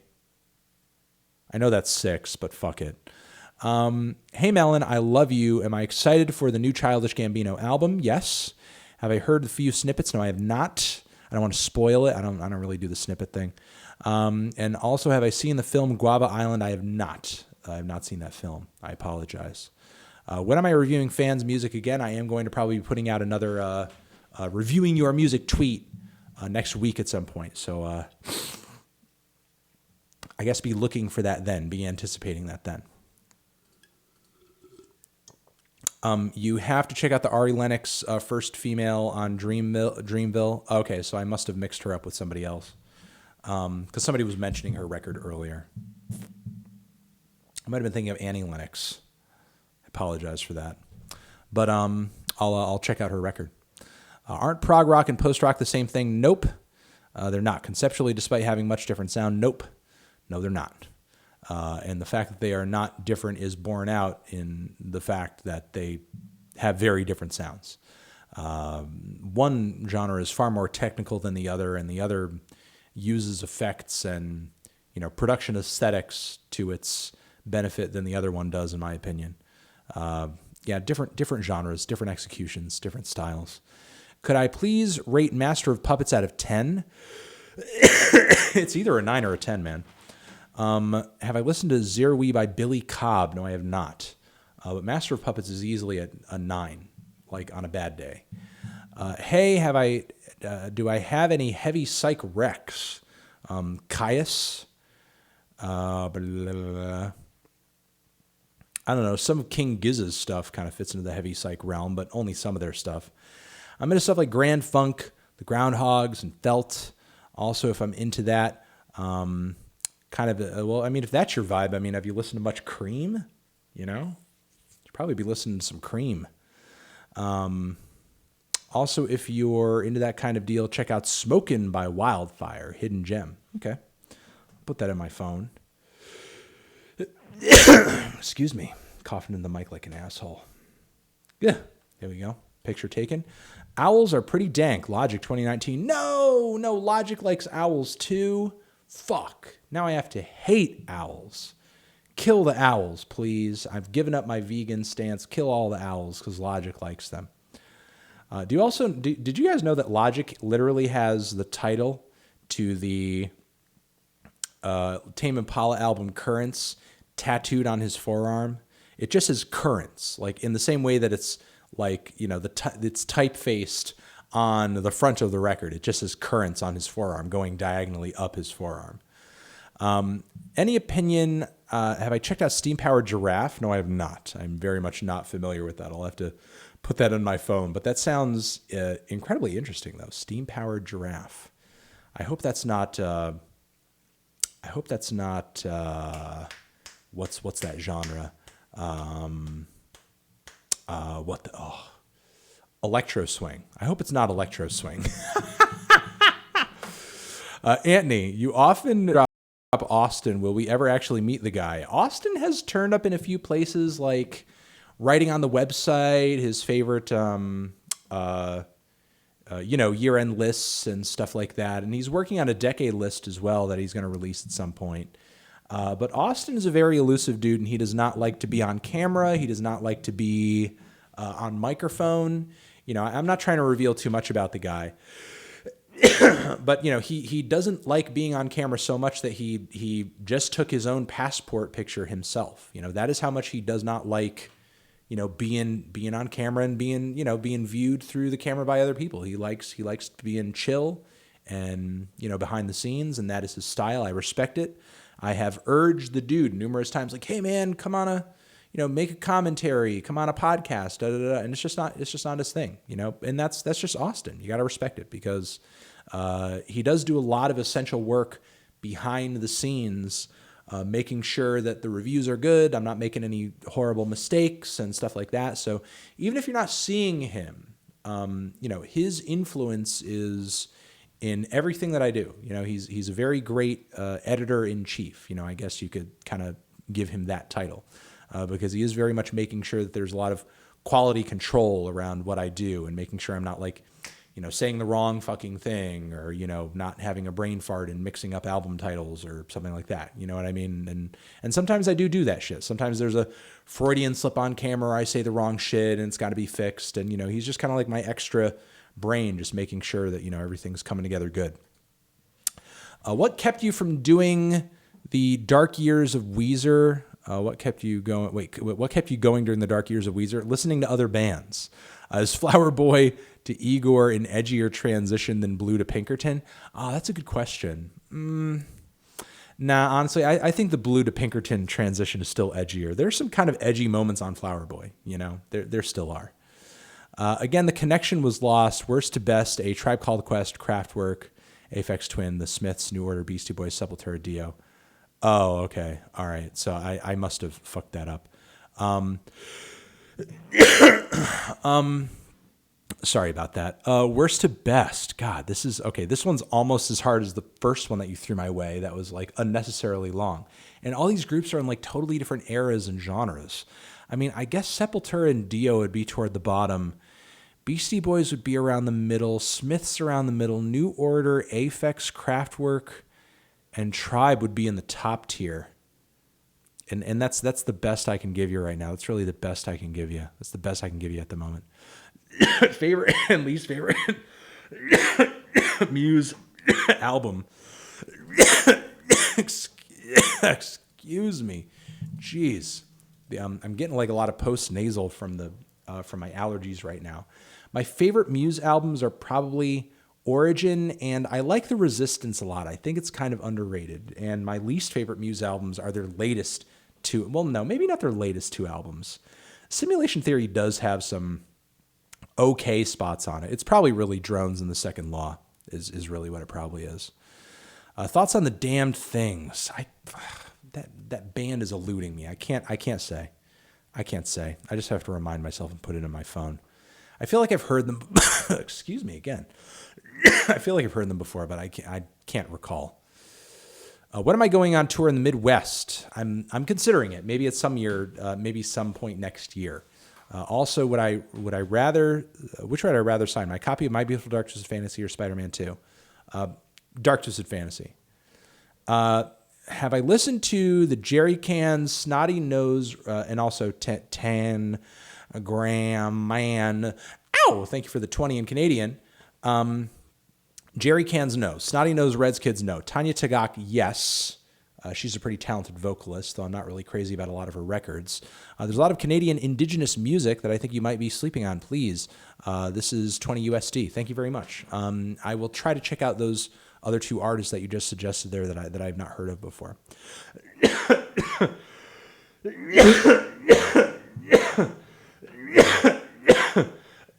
Excuse me. What will end this pain and suffering? Favorite Daniel Johnston tape? Thoughts on Built to Spill? Animal Collective would be a fantastic worst to best. An Annika worst to best would be really fun. Thoughts on Built to Spill? I'm not into Built to Spill all that much, honestly. I think there are a lot of just very generic indie-isms throughout even their best records, and I find a lot of their songwriting and a lot of their production to be tiresome. I get that they are one of the earlier and most significant adopters of, I guess, the sound that we typically describe as indie rock, but I'm just really not into their stuff all that much, frankly. And favorite Daniel Johnston stuff, I mean, Jump Music is amazing. Songs of Pain is amazing. Hi, How Are You, obviously. You know, I don't think I've heard much more outside of those, and maybe like a compilation or two. And maybe a couple of his latest projects that I just thought were okay.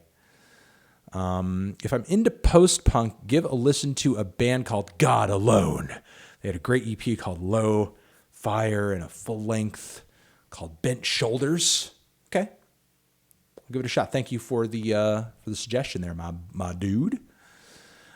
Has Channel Orange grown on you since it was released? Honestly, I don't think I've listened to it that much since my Blonde review, and I don't know. I'd have to let you know. I'd have to go back and listen to it again.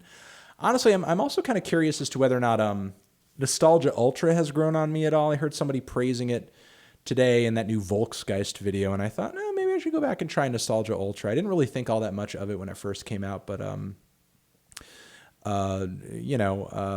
maybe I'll like it a little bit more in retrospect. But regardless of my thoughts on Channel Orange, Pyramids is still a pretty amazing cut. Is there anything else? One of my favorite albums of the decade also. Any recommendations for a fan of Frank Ocean? Not really. I mean, Frank Ocean's pretty much a one-of-a-kind artist. You know, I mean, maybe maybe that Choker guy that just rips off Frank Ocean. Maybe you'll like Choker. What is the worst-case scenario for a new Death Grips album? What could they do to put out a bad album? Just do the same shit over and over, you know? If they put out another record that just sounds like the same shit that they've already done, that would be kind of the nail in the coffin. But thankfully, you know, Year of the Snitch and Steroids have been pretty, like, forward-thinking and weird and challenging projects. No Dummy, those were ideas for your next worst to best. I just lost the connection. Oh, well, that message did go through. I responded to it way earlier, so you must have lost the connection and not seen my response. But thanks for the extra 10, my dude. How do you feel about epic Canadian rock and roll superstars Alex is on Fire? I had never got into Alex is on Fire. That sort of brand of, and let's see, Alex is on Fire, post-hardcore band, right? If I remember correctly, and they were pretty hot when I was in college. Yeah, they were, and their type of post-hardcore. I was much more into the more aggressive, spazzy sort of side of the genre back in the day, and they were very much not my thing. Epic Canadian rock and roll superstars, Alex is on Fire. What's my favorite by them? Yeah, I'm not really a big Alex is on Fire guy, but hey, if you like them, you like them, and that's all the fuck that matters, dude. I'm sure you're living and dying by their shit. Watch out, Crisis. Ooh. Am I a fan of Always Sunny? Of the few episodes that I've seen, it's a pretty funny show. And usually anything Danny DeVito is involved with, it's most likely great. So also have I heard of Peep Show or The Thick of It, both British. The first being Twisted Humor, da-da-da-da-da. I mean, British television shows and comedies are usually amazing. I'm kind of shocked that more Americans over here don't know about or haven't watched the British version of The Office, you know, and they just like go crazy about the American version.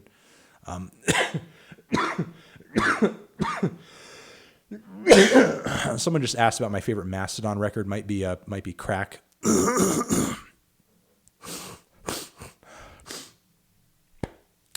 Those allergies, goddamn. I'm sorry. But you know, some of my favorite British comedy, you know, is Faulty Towers and Monty Python and all that stuff. I can't remember the name of some of those other classic shows from the 70s that were fucking awesome, but still, British comedy television programs are usually fucking amazing. So you know, amazing that I don't know. I'm wondering if you're like over there and you get to watch all that shit. Although I could probably get BBC America over here, but I barely ever watch any TV. Do I want to make music together? Here's my email.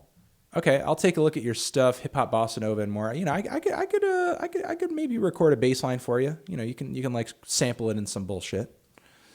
You should do a classic review on CeeLo Green, His Perfect Imperfections, or Goody Mob. Skull Candy TV. Ow! Thank you for the 20. I don't like Shit Is Better Than Some Rap Songs. I disagree, but I could see why you feel that way. Probably not a CeeLo Green classic review, even though I do think Perfect Imperfections is a pretty decent record. More likely it's going to be Goody Mob if I do a classic review of those two. Ethan Kath, production brings out the best in Alice. Agree or disagree? Honestly, I mean, musically, I think they brought out the best in each other, but it's just really sad to hear that. And I don't really have any similar suggestions or anything. Maybe Health, you know, the band Health. I think they have some serious similarities to Crystal Castles, but still. But it's just sad to hear that their relationship and Ethan himself was just like so toxic and so negative that they had to split up.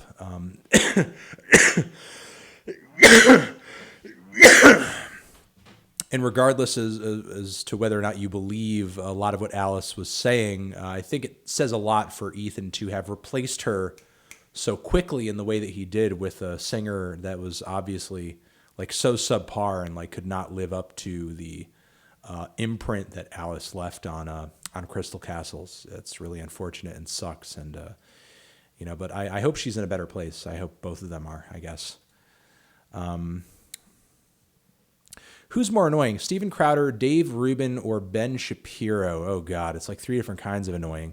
Like Dave Rubin is annoying just by virtue of like not knowing what the fuck he's talking about ever, and just like being a fucking doormat for any conservative that he's essentially paid to review by whatever think tank is like funding his show. That's one kind of annoying. Steven Crowder is, I don't know, just kind of stupid. You know, Dave Rubin, he takes the money and he just does what he's told, and he's smart for doing that. He's smart. Dave Rubin most likely knows, like, you know, he's just like bullshitting his audience most of the time. Steven Crowder is doing what he's doing as a function of his stupidity. Ben Shapiro is maybe the most annoying out of all of them because Ben knows a lot of what he's saying is bullshit. He loves the money. And on top of it, he's got some very nefarious intentions. And on top of all of that, he's actually like, you know, a religious fanatic. And that's dangerous no matter what shape it takes. You know, whether you're a religious fanatic for Judeo-Christian values or religious fanatic for, you know, whatever other kind of religion. You know, religious fanaticism is dangerous no matter what shape it takes. And Ben Shapiro is definitely, you know, a religious fanatic. Excuse me. We got that one. Hey, Anthony, 4 things. The Idler Wheel is in the top 100 of the decade. Somebody asked me earlier if T-Pat would be in the top 100 like hip hop records, and I think so. It'd probably be in the top 10 at least. Is Idler Wheel in the top 100 of the decade? Probably, yeah. Thoughts on expanding the Needle Drop, potentially having more reviews by different people under one umbrella? I've been thinking about trying to do like a discussion podcast for, you know, more in-depth discussions around, you know, popular albums and that sort of. The internet just like being piss right now. That's aggravating as fuck. It just sort of seems like it's kind of jumping up and down. So sorry guys, I apologize for that. I hope it's not ruining the stream too much. That's aggravating as fuck. Especially since I pay for high-speed internet over here because it's like, hey, it's like a tax write-off and, F in the chat. Sort of seems like the chat is catching up, so I must have had I must have just had a connection problem. Apologize, guys. I'm over here paying for high-speed internet because it's not only a business expense, but on top of it, you want to have it because if you do a live stream or something, you want it to be functional, you want it to be working. That's probably an explanation as to why we were like 1,800 viewers earlier, and then it dropped like 500 or so. So that sucks. That's fail. That's F in the fucking chat. But still, Comcast sucks. Comcast is most likely throttling me because we do use a lot of internet at the house over here.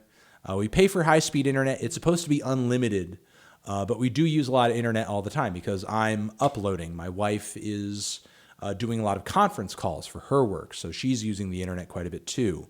And, I'm looking at a lot of YouTube, streaming a lot of music for my job, so we're always using the internet like crazy. And I am going to review the new Slow Thigh record. Don't worry about that.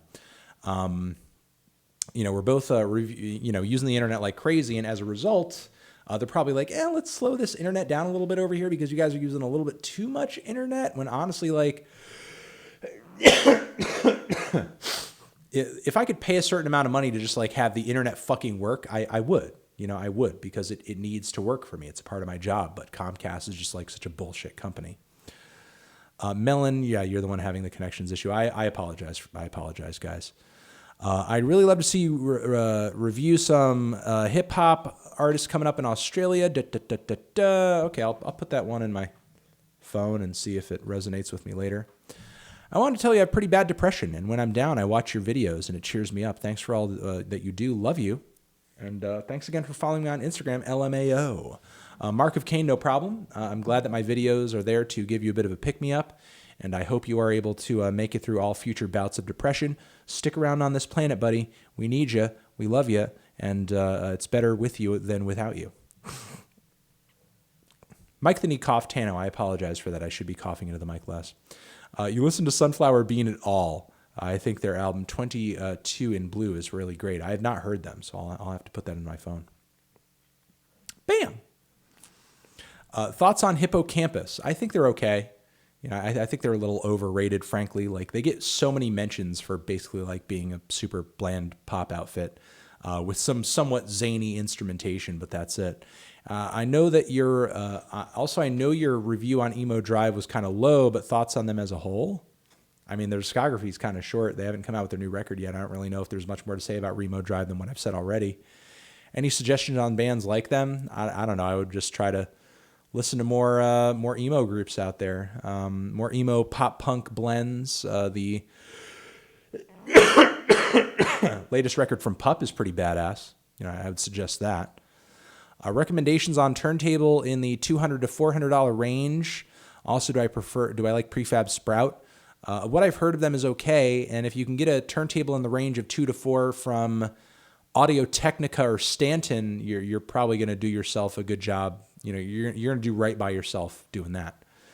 Maybe review some Tool. Yeah, I'm looking for the new record. Maybe they release a new fucking album, maybe. Dude, bro. Once they release a new record, I'm reviewing that shit. I will review the shit out of that shit. What do I think of that new Joyner Lucas Logic track? I have not listened to it, but I do plan on maybe dropping a track review for it tomorrow, so look out for that. Confessions of a Dangerous Mind was trash, but honestly, this new track is pretty fire. Okay, could be good. I'm open-minded. I'm open to it. My call to make music was not to you. It was to anyone. Okay, I apologize. I guess the invite was not for me. If anybody...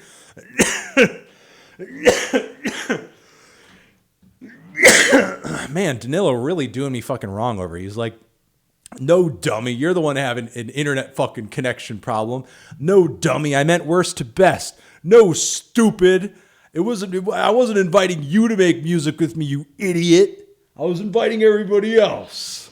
I appreciate the $50 or $60 or $70 that you have given so far, my friend. I greatly appreciate it. But Just go easier on me, dude. Okay, go easy on me. I'm slow. And so was my internet connection. What was your best and worst favorite and least favorite classes in high school? I can't remember specifically, but I can say that in college, I guess in college I did really, I couldn't, it's not that I did horribly, but I just couldn't, I did like learning and I did like my classes generally, but there were some subjects that I just could not fucking focus on because I just thought they were like so uninteresting to me. And ironically, one of those was biology. I just didn't really care for biology at all. Learning about cells and different animal categorizations and so on and so forth. And I just could not with biology. Liked math. It confused me a lot, but I liked chemistry as well. And liked quite a few of my English classes as well. But I could not really get into chemistry. And history wasn't all that bad either, though over time, I got kind of bored with learning a lot of the same things over and over. I have a kind of vivid memory of me being in grade school, and I had just sort of graduated to the next class, and we were just starting off with some of our first like our initial subjects of the year, and our teacher, Philosophy of the World by the Shags. Yes, it is an album. And it's a funny album. And maybe it'll get a funny classic review one day. We'll see. Somebody was interested in the new wave of EDM artists that make their albums as more holistic, collection of Easy G. Jones. Maybe. You'd have to make more suggestions, though. I'm not familiar with all of them. And I haven't heard of G. Jones, I don't think. I'll have to look up G. Jones later. But I was going to say, I remember pretty vividly, it might have been fourth grade or fifth grade, and we went into... sort of like this new history class. And it was like, okay, we're going to learn American history. We're going to, open up your American history book. And then I remember I said this is a history class. Will we ever learn Chinese history or history from another country? And my teacher was like, no, we learn American history because we're in America. And I was like, damn, that's so fucking crushing to a child's curiosity. Some teachers are fucking horrible. But anyway, what are my thoughts on musicals? I find a lot of them corny. I do not have a favorite musical, honestly. Sometimes I'll put on Chicago if I'm down and Phantom of the Opera if I'm feeling dramatic. Yeah, I cannot get into musicals much of the time, though I do like quite a few musical movies and films. I love Willy Wonka, there are probably a few others I can think of now if you gave me enough time, but I'm not much into sort of Broadway or musical theater or anything like that. Am I interested? Though there are some Hammerstein songs that are pretty badass.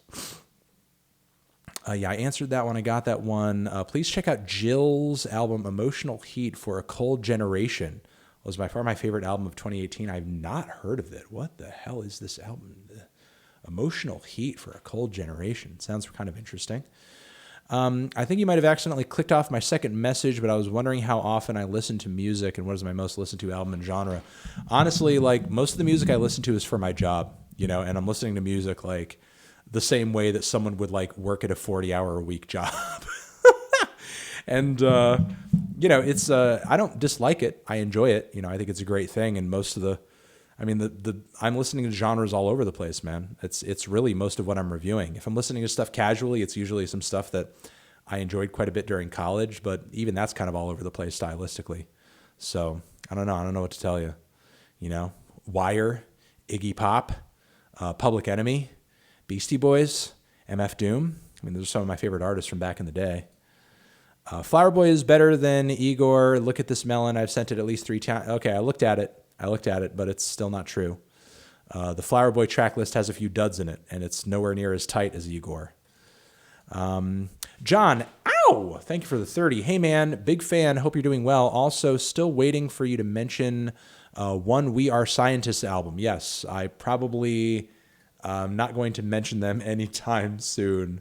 I've always found them a little underwhelming. honestly.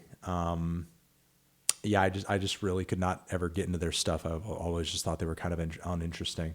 And there was a point in the 2000s where, they were definitely hotter, but as of right now, like there's not really a whole lot going on with We Are Scientists. I mean, I'm sure you still like their stuff. I'm sure you're probably still digging the new stuff, but there's not a whole lot about their stuff, in my opinion, that's all that exciting. Let me see. How would I rate/rank all of the Carters?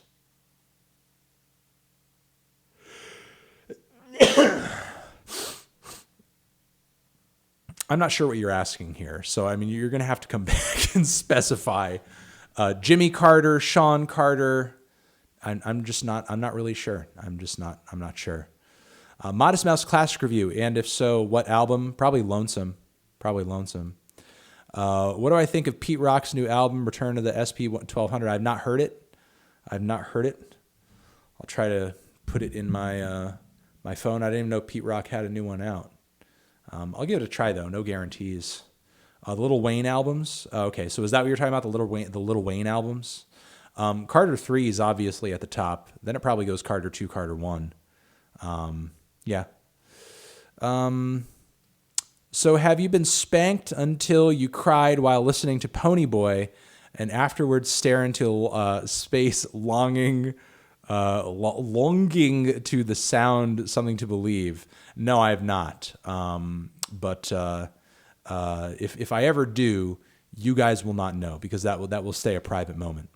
And 4 and 5. Yeah, okay, all right, 4 and 5. God damn, you guys are really gonna make me do this right now. Okay, all right, hold on. I don't want to rush it. Okay? All right, let me see. Carter 3 is obviously the best, okay?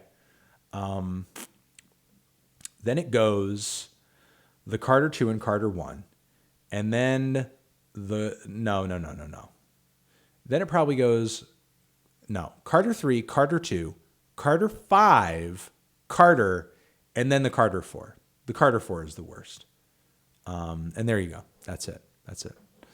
It took me a while, and I had a bit of a brain fart there, and I didn't know what the hell you were getting at. I'm 15 minutes away from this being done, so I'm having a bit of a brain fart. I apologize for that. But there you go. You got it. I got you, bro. I got you. It took me a while to get there, but I got there. Ethan. New Nomads album coming out tonight, midnight Seattle time. Had to promote because they have been helping me out a bit recently. So Nomads, new record out. They're a hip hop group with an interesting name and a pretty, new record coming out, but from what I've heard of them in the past, they have a kind of a classic sound. So if that's your thing, if you're into that shit, don't miss it. Die Lit and WLRATOY.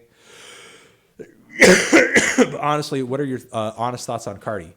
I mean, I pretty much gave my honest thoughts on Cardi in the Die Lit review. I think he's kind of a creative dude, but look, I think his next record will kind of make or break things a bit, and decide whether or not he's like truly a one-trick pony. You know what I mean? Because while what he does is really cool, simultaneously it could end up just being like a one-dimensional thing that doesn't have any way to progress significantly, without Cardi changing up his style, in some way.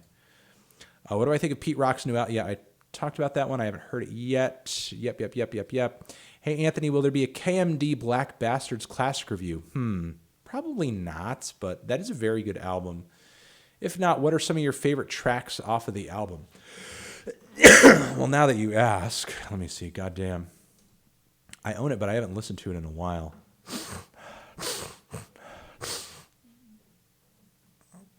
Okay, it's Get You Now. That one's great. Smoking That Shit is hilarious. The title track is great. And Fuck With Your Head. And yeah, those are probably my favorites on there. And what a N-word. I'm not going to say the word. That song as well is great. And will I check out my girlfriend's album, Reignite by Jenny Rudolph? I'll put it in my phone. And although I have not gotten around to the very last batch of suggestions that you guys made during the previous live stream a while ago, but I'll try to do all of these together when I do eventually get a chance to listen to all of them. Looking, have I heard Kill Whitey? And if so, what do I think of it? I have not heard of Kill Whitey, but based on the name alone, it sounds like he's trying a little too hard. John Wick, come on, bruh. Chusei. I need help finding a topic for my EE. I don't know what your EE is. Thoughts on Cheap Peak by Choker. It just kind of rips off Frank Ocean and is slightly more experimental but boring. Recommendations for King Giz and Neopsych fans. Honestly, none at the moment. King Giz is like one of the few bands doing what they're doing. Like they're honestly a unique group. Maybe Wand, and you probably already listened to Pond, so maybe those two groups. Excuse me. Hopefully you enjoy my money. How come you haven't reviewed the Mr. Wazo project since the church? I think a lot of his stuff he's dropped since then has been kind of boring. Is it because of lack of interest? Yeah, kind of, honestly. Or being too busy with other reviews. It's really a mix of both. But thank you very much for the 20. Ow! DJ Dry Bowser. Prob's last question. Thoughts and opinion on Masterclass and its teacher? I don't think I haven't taken that. So I'm not familiar with the teacher. Fantano, so excited for the Dissect collaboration tomorrow. Yes, that is coming out tomorrow. How'd it come about? Dude just hit me up, and we just went from there, and we just had a nice conversation this afternoon.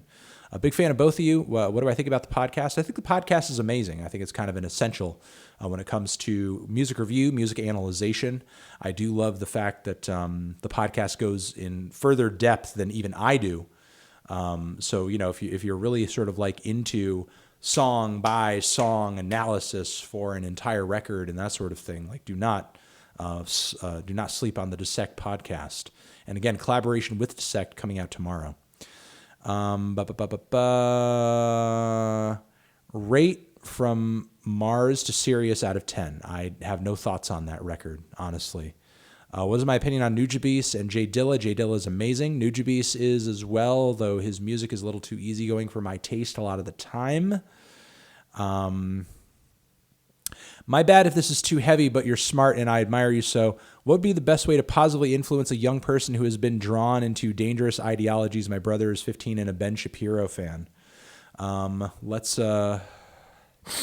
Let's get back to that because I think that's a pretty heavy question, and we'll sort of answer it toward the end. Thoughts on Rab and Beneath the Toxic Jungle? I'm not familiar with either. So I'll just have to put that in my phone and familiarize myself later. I apologize for being uneducated. A little request, but someday can I review an album by Odessa? Honestly, I think they make absolutely boring electronic music, dreadfully boring, and I'm not really sure what most people see in it. It's just really overproduced and soulless, and it just sort of seems like its only purpose is to soundtrack like a drug binge at an EDM festival. I really get nothing out of it whatsoever. Agree. Wise Blood is to Baroque pop what LCD Sound System is to dance punk. Yeah, I guess maybe. Yeah, I don't know about that. I mean, dance punk, when LCD Sound System had done it, had kind of reinvented it and sort of breathed new life into it. Whereas Wise Blood, I mean, I guess we're yet to see whether or not she's breathed new life into the genre, and I think she's pretty far from having reinvented it or brought a new sound to it. If anything is kind of an Achilles heel of the record, it's that the sound really isn't that inventive or original. But it's still an amazing album. Great songwriting, great production. Best Sleater Kinney album, The Woods, in my opinion. Heard Laurel Halo's Raw Silk Uncut Wood. Yes, I thought it was kind of lackluster.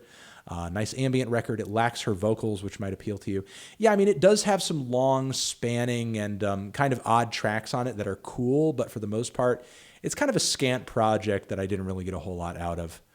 Thoughts on the band Placebo? They've always been boring to me, honestly.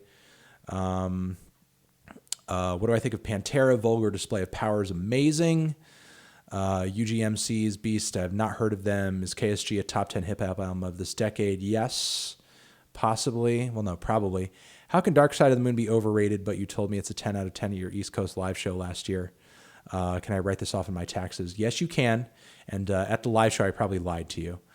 Do I like the comedian Chris? I haven't really heard much of his comedy outside of that meme video where he's just making fun of Eminem. Teachers, Masterclass, and its teachers, Timbaland, Deadmau5, Herbie Hancock. Oh, like what the fuck is that? Like I'm not familiar with that weird, like, oh, let me see, Masterclass. Yeah, yeah, you say it in caps and it doesn't explain anything. I'm still completely out of the loop on this. So I mean, honestly, I'm sorry. You probably just have to email me about this to explain what the fuck it is. Like Timbaland is great. Deadmau5 is great. Herbie Hancock is great, but I don't know what the fuck this is. So, caps doesn't make it more obvious. I'm sorry. Danilo's just like going the fuck in. It's like he cannot say a single thing that like I don't piss him off to some degree. Like every single fucking thing I say, he's like, dude, what the fuck? What the fuck is wrong with you? Are you dumb? Are you fucking stupid? Let me see. Ever check out Gautier's discography beyond Making Mirrors? Yeah, I heard his follow-up record, but I just thought it was okay. Hasn't released much since, but great. Also, Bibio, Why You Know. Yeah, I might do a Why You Know on Bibio, but let me see. Gautier. Yeah, I did hear a bit of Making Mirrors. I thought I heard something after that, but I guess I didn't. I think I heard a little bit of his past record after or before doing a review for the record when I eventually did review it. But yeah, I guess it's kind of shocking that he hasn't dropped anything since 2011. But I don't know. He's probably a multi-millionaire because of that one fucking song. So honestly, if that were me, I'd just like retire too. I was getting all hyped for My Beautiful Dark Twisted Fantasy Redux when I posted that like 3 vid. Yeah, I'm not doing a redux of My Beautiful Dark Twisted Fantasy. Like it didn't change. Like the redux of T-Lop happened because the album changed since I reviewed it. My Beautiful Dark Twisted Fantasy has not changed. If my opinions on it do change significantly, it'll most likely end up in like a 10 albums my opinion changed on list or something like that, but my views on the record haven't really changed all that much. Have I heard of Jack Stauber? Yes. I think he makes some pretty cool pop music, although on the hypnagogic front, I think he's a little, I don't know, kind of middle of the road. Sun Lux is just okay. I've never really gotten that much out of their music, honestly. Though I see the appeal. I see the appeal. Have I read that Pop Matters career retrospective on Pat the Bunny, Johnny Hobo? And it's a really interesting read. I used to be into some of that anti-folk and folk punk back in the day, but I've not read that retrospective. It sounds kind of interesting. I do remember having some friends of mine who were huge into his stuff back in college. And I remember having some MP3s of his like back in the day. Yeah, I'll try to. I might take a look at it. Have I ever reviewed an album by Y? Yeah, I've never cared for their stuff all that much, though. Still huge respect to them and the Anti-Con label generally. I think the fuck is the name of that record? It came out way back in the day with the sheep on the cover. Alopecia. I think that one's pretty good. But I think a lot of what's dropped since is pretty underwhelming. I didn't really care all that much for Eskimo Snow. The last record that dropped in 2017, I didn't get a lot out of. But as far as like, I don't know, indie infused hip hop goes, it's pretty creative. There wasn't a whole lot of artists doing what they were doing back in the day. So, still big respect to them. You're a cutie, right? Thought you deserved a compliment. Danilo, thank you. Thank you. I appreciate that. That is lovely that you said that. I appreciate that. That is the nicest thing you've said to me all night. But please make sure that your next super chat has an insult in it, please. James, thank you.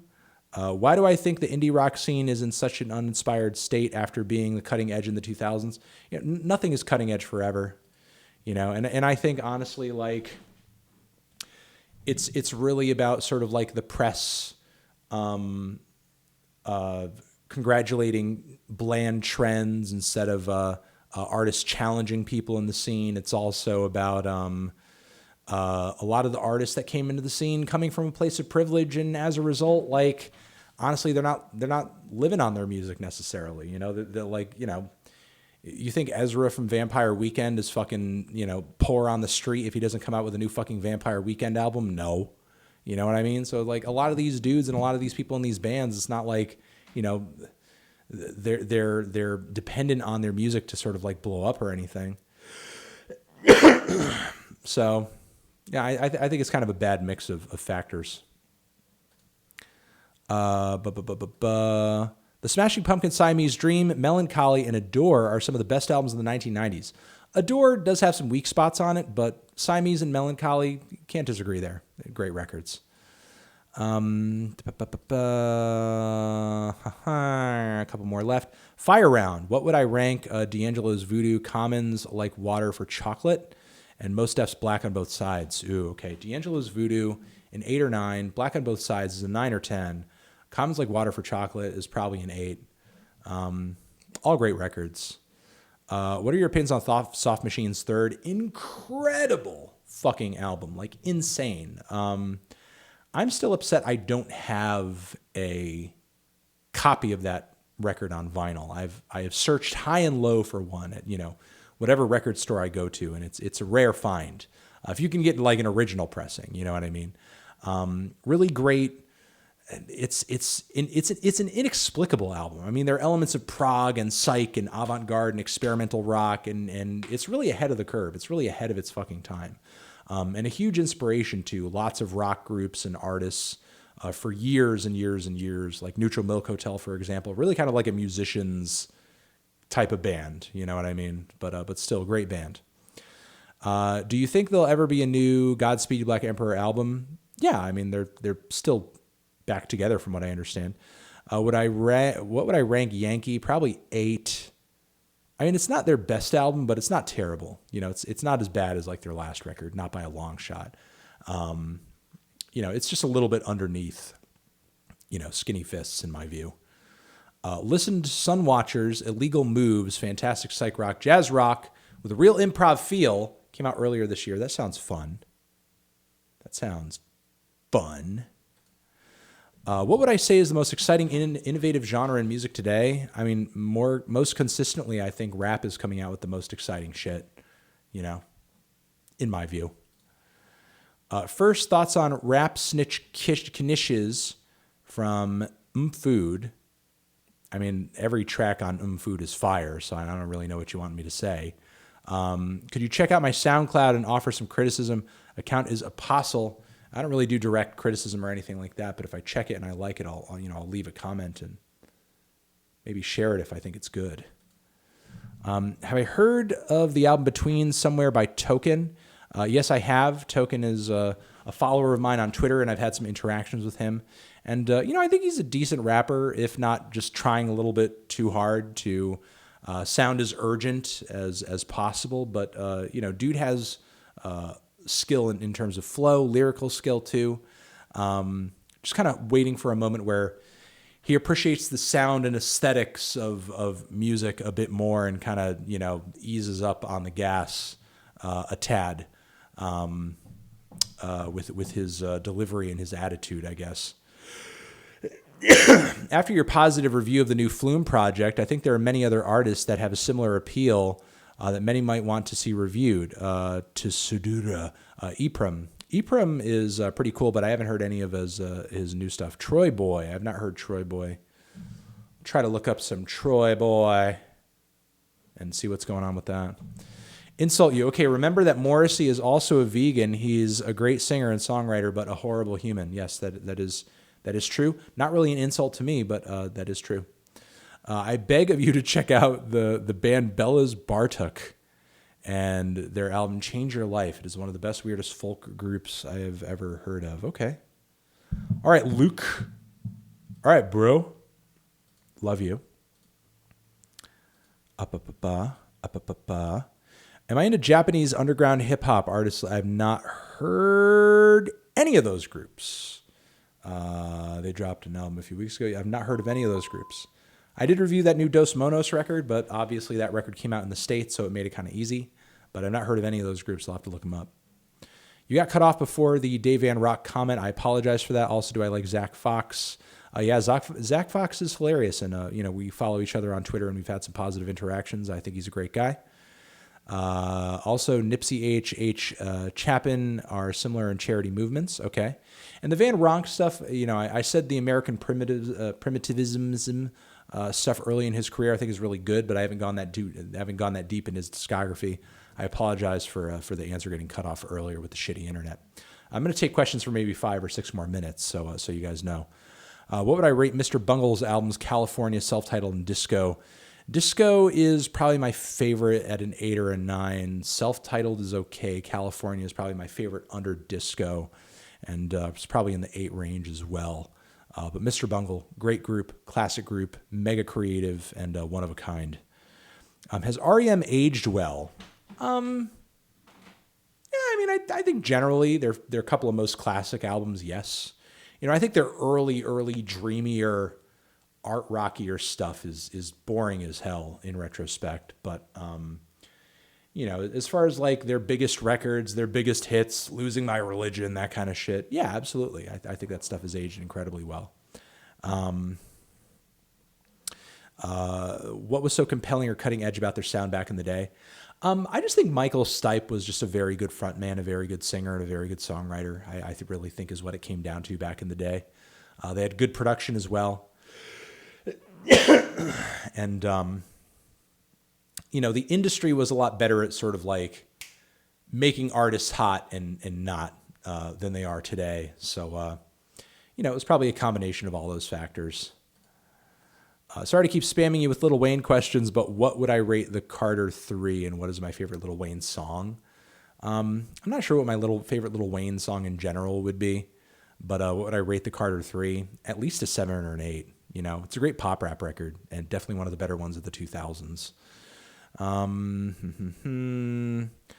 Would I consider Igor the Ziggy Stardust of Tyler's discography? Yeah, kinda. Who's the bigger music nerd, you or Nardwuar? I don't know. I'm the one kind of claiming that title. You know what I mean? So I'm going to say me. Nardwuar is a better interviewer, though. He's the GOAT interviewer. I know you won't spoil, but Injury Reserve Self-Titled better than Igor? No comment.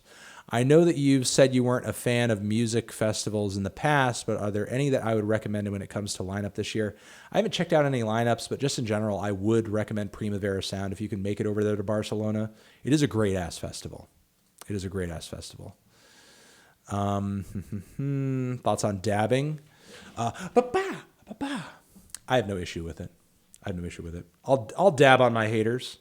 I'll dab on them. I can't believe you lied like that. Ranked these Radiohead, King Crimson, Death Grips, Godspeed, Bob Dylan, the Beatles. God, what the fuck are with these crazy ranks? Rank these. Let's form a band called The Needle Drop and the Poop Socks. That's a good idea. What direction musically do I think Kendrick will go on his next album? I just want him to not do something that's like so obviously trying to pander to the mainstream, honestly. Trying to pander to the mainstream, and when it's not, it's just kind of underwhelming and boring. And I don't want any fake U2 features on the next fucking record. Thank you very much. Next, rank these. God damn it. I'll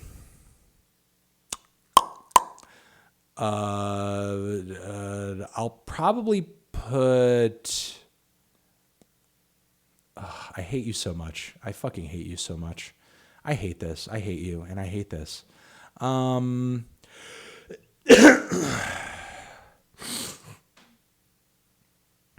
what is even the fucking basis for comparing any of these? I'd probably have to say, like, Bob Dylan, King Crimson, Death Grips, Godspeed, the Beatles, Radiohead, and maybe. Rate these balls: eyeballs, stress balls, tiny balls, ovaries. This is more like it. This is more fucking like it. Eyeballs are the best. Ovaries are right under that. Or maybe ovaries are the best, because like we wouldn't be here without the ovaries. So ovaries are the best. Eyeballs, then tiny balls, then stress balls. I never really got anything out of stress balls. They're completely fucking pointless. Do I think Pusha T has or will reach anything as good as Hell Hath No Fury in his solo career? Potentially. I mean, his last record, Daytona, is really good. So, I don't see why not. He just has to get off his fucking ass and just do it. I don't think Pusha T wants to put out that much music anymore. Yo, I almost forgot to come by. Ow! Thank you, Scotch Dog, for the 20. Despite liking Igor personally, you surprised me with the near 10 score. I figured you'd probably give it a 6 or a low 8, considering your issues with Cherry Bomb, but I know you addressed that. Yeah, thank you very much, Scotch Dog. Ever heard of Andy Schoaf? I think I've heard the name, but I'm not familiar with the artist. I don't think so. I'll just have to put it in my phone. But Jacob, thank you for coming back around. As a non-car guy, what's your favorite car? Probably a GTO. Just a muscle car. I like muscle cars, but I would never own one. You love some anime BO like Akira or one of the Tarantino or one a Tarantino movie. You love some anime BO like Akira or like Akira 1 or Tarantino movie. I am so fucking confused. I'm confused. I'm lost, Jay. I'm fucking lost. Do I need to look at the fucking chat to learn why I'm being stupid?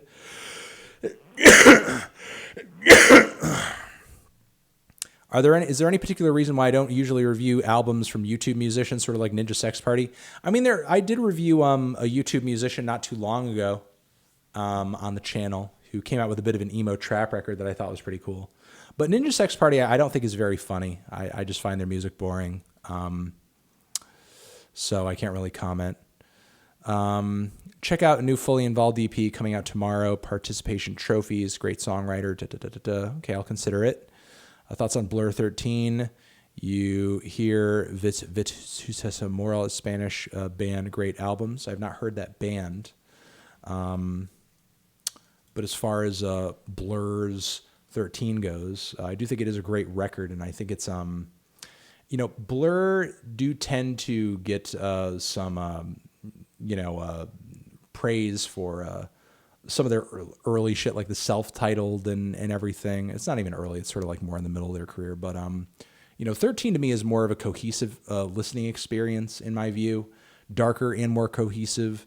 Like Meanwhile, like a lot of their earlier records, it's a bit of a hodgepodge. There's like some Britpop on there. There's a bit of David Bowie influence on there. There's like some 90s pop rock with like a backing beat that's kind of looped and shit, which is not bad. Damon Albarn's obviously like a huge talent and, a great songwriter. But 13 to me just like kind of hits harder because of its consistency in my view. And it's really kind of like Blur's last great record. So, I mean, what the fuck?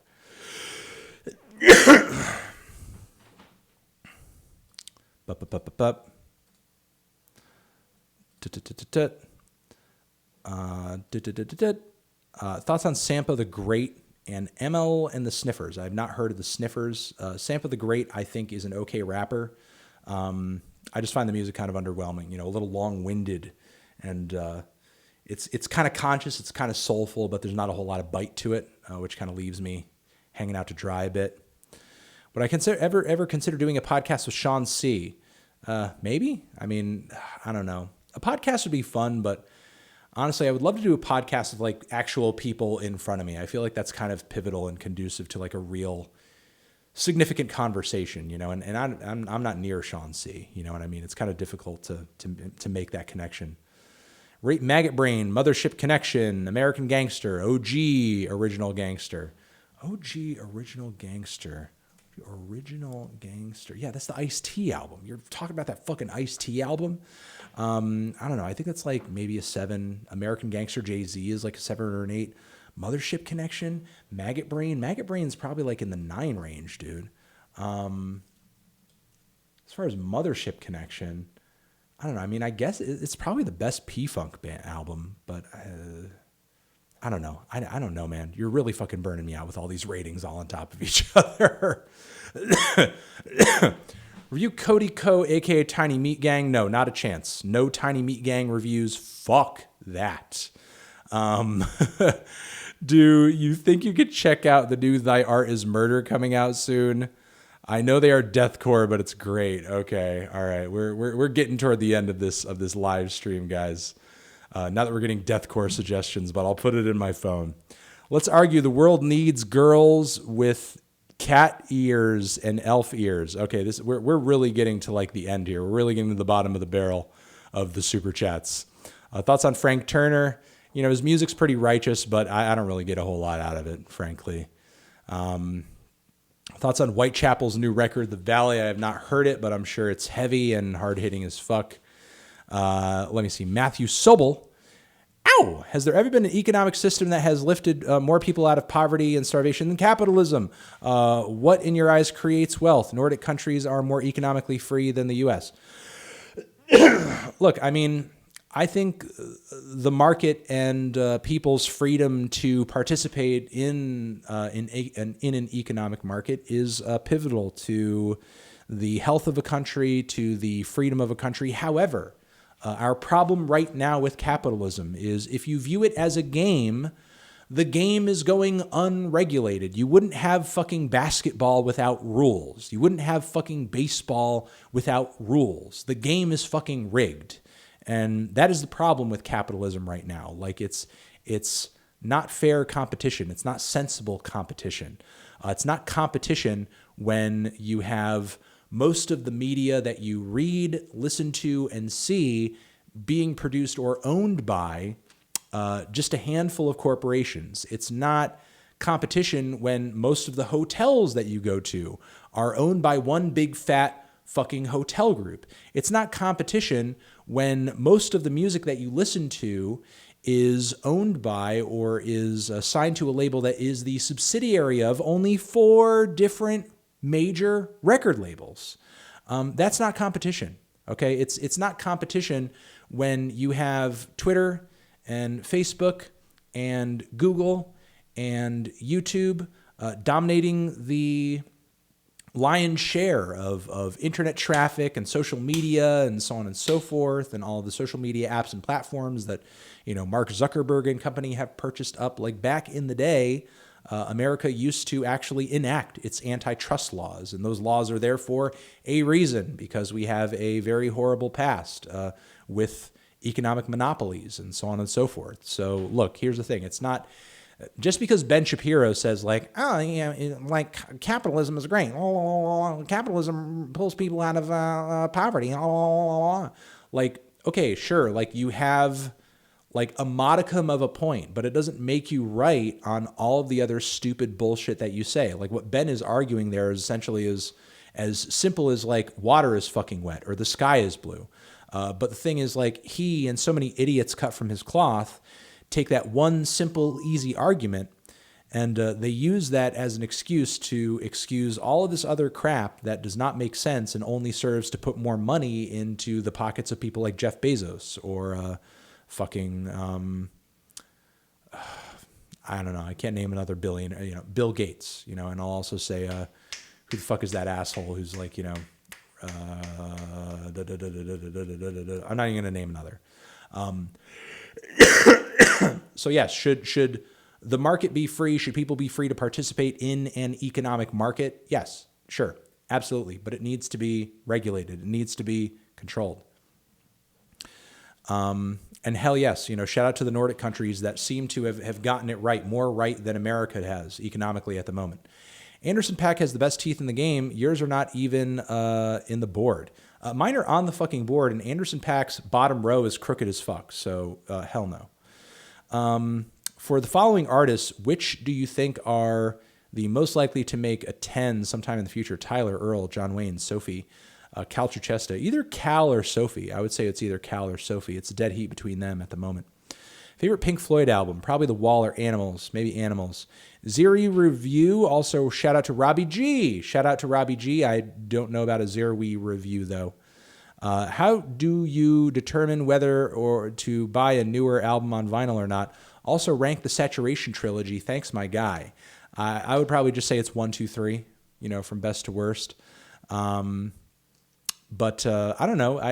These days, it really just matters how much I love the album. If I love the record and I think it's really significant and I want to have it on vinyl, I just get it.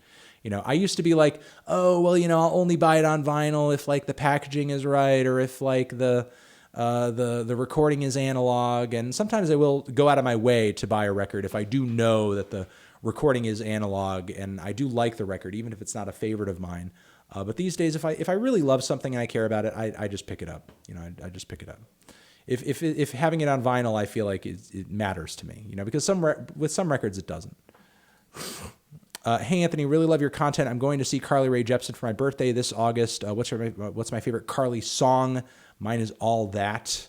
I don't know. Let me think. I don't know. And I can only take a few more, guys, before I have to go. Right now, my favorites of hers from her new album, anyway, are probably Party for One, Happy Not Knowing. As far as like emotion, and also I love that In My Room track. God damn it. Apple Music is such a fucking hellhole. But yes, Want You in My Room. I love that track. And the vibe of that song is incredible, in my opinion. As far as emotion, yeah, I really Like You is annoying. Oh, let me see. Oh, Let's Get Lost is pretty cute. Let's Get Lost is a cute ass song off that record, and I'll leave it at that. But have fun seeing her. What do I think it takes to become a successful musician at this current day and age? What genre do I think needs a new burst of energy, a revamp? Also, dope content. Love your stuff. Thank you, Felix. I think ska needs a revamp. And what does it take to be a successful musician this day and age? Be a good marketer. Be good at marketing. Know how to game the social media system. Honestly, it's more important than knowing how to write a good song. It really is. To be successful, to be profitable. If you want to be a good artist, that's another path. If you want to be a successful, rich musician, you got to know how to market yourself. If you haven't listened to Kill Bill the Rapper's album Ramona, it's my go-to album anytime I want to know if it would get approved by the Melon. I don't know. I don't think I've heard that one. I haven't heard that Kill Bill record. So I don't know if it would get approved by the Melon. But Kill Bill, generally, I do have quite a bit of respect for. Kill Bill is generally a dope rapper. Is The Wall a 10 out of 10? I mean, I think so, probably. Or would I consider it any Pink Floyd album a 10 out of 10 for that matter? I know you technically don't give ratings to older albums, but I want to know your thoughts. Yeah, I think so, probably. Either that or Animals. Shapiro must have at most a 5-incher. No comment on that. Granddaddy needs more shout out. Granddaddy's okay. They're okay. To answer that last dude, you need some form of lo-fi, soft kicks, and some fake deep lines with an I'm not good for you vibe. Yeah, I guess that'll probably make you successful too. What's up, Melon? I hope you're having a melontastic day. I was wondering if you'll ever do music reviews for video game soundtracks, since I'm sure everyone who watches you would like to see that at some point. I mean, probably, but I don't really review soundtracks in general, much less video game soundtracks. Hey, Melon, just listen to Jane Doe for the first time, and holy hell, that album lit my face on fire. Any other metal albums heavier than this one? Dude, you need to listen to most of the fucking Converge discography, please. And also go through the Southern Lord discography. It's great as well. And Death Wish, the Death Wish catalog. Hey, Anthony's here. Do I think everyone has the capacity to be a creative genius or at least make money off creative work? Or should people just settle and take regular labor work, so on and so forth? Not saying regular labor is bad. Yeah, I mean, regular labor is not bad. I've done it and, used to work in the restaurant industry for 10 years. And, I look back upon my years in that industry very fondly. But obviously everybody can't be a musician or else the world economy would fucking crumble. And that's not to say not everybody, that not everybody couldn't play music. I mean, most people, I wish most people had the means and the time to be able to learn an instrument. That would actually be pretty nice. to live in that kind of world. And whether or not your instrument is a piano or, a digital audio workstation is really kind of your choice. But do I think everyone has the capacity to make money off of creative work? I think the internet certainly makes that easy, to have a bit of a creative side hustle. And as far as like people's abilities to do things, I think humanity, for the most part, as far as our abilities are concerned, is very much nurture over nature. You have the abilities and you have the talents that you nurture in yourself and that other people nurture in you. Honestly. Hey Fantano, like you said before, Coldplay's X and Y. I was wondering which songs off of those albums I happen to like. I don't know. I'm too burnt out at this point to talk about this. But Anthony at theneedledrop.com, just email me and we'll have a discussion about it there. And this is going to be the last couple that I get to. There was a Chiari Pamu Pamu song in it, John Wick 3. That's pretty cool. Would I review Famous Adonis? I don't know what that is. It looks like you're Famous Adonis. So would I review you? I don't know. It would depend on whether or not I liked your music and I thought it was worth sharing with my audience. Thank you so much for the introduction to Titanic Rising. New favorite. Also, will I be reviewing the new Tool album when it's released? Yes, absolutely yes. I will be doing a review of that when it is when it is released. For sure. And again, reminding you guys that I'm just at the very end here, so I'm only going to take maybe one or two more. I think this might even be the last one. Any albums that would have been a 10 if it weren't for ? And any songs that are a 10 on albums that are below a 6? I don't know, maybe like, I don't know. That's such a difficult question. That's such an odd question. I don't know what to say. There's some Chance the Rapper singles that I think are fucking like amazing. But fucking what am I trying to say here? But I think Coloring Book is just okay, or I think Acid Rap is just okay. Like, Cocoa Butter Kisses, I think is a pretty amazing track. And that sort of thing. I guess I'll say that and leave it at that. What's the best LCD sound system song and why is it Freak Out? Starry Eyes? No, I don't think it is. It's probably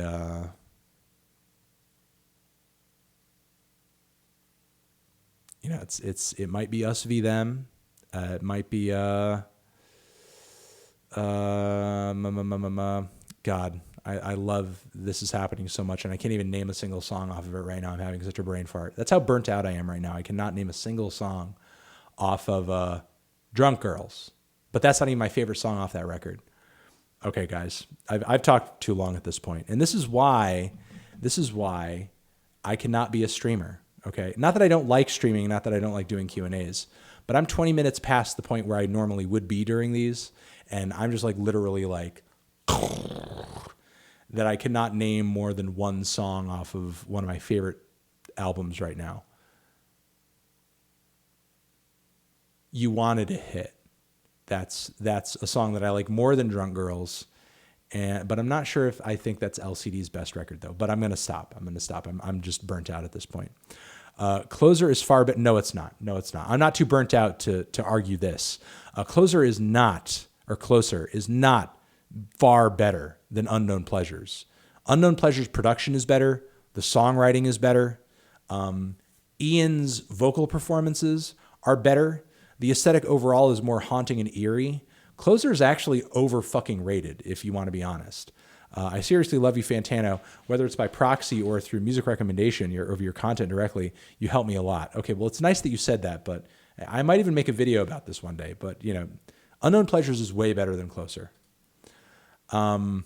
Hey, Anthony, I hope you are doing well. I've been working on a mini album that is coming out in July. I've got a couple singles about another coming out in June 7th. Check them if you like. Okay, Austin, yo. I'll put that on my phone and I'll call it a night. And again, with the Coldplay question, email me, Anthony@theneedledrop.com, and I'll get to it there. It's just been a while since I've listened to either of those albums.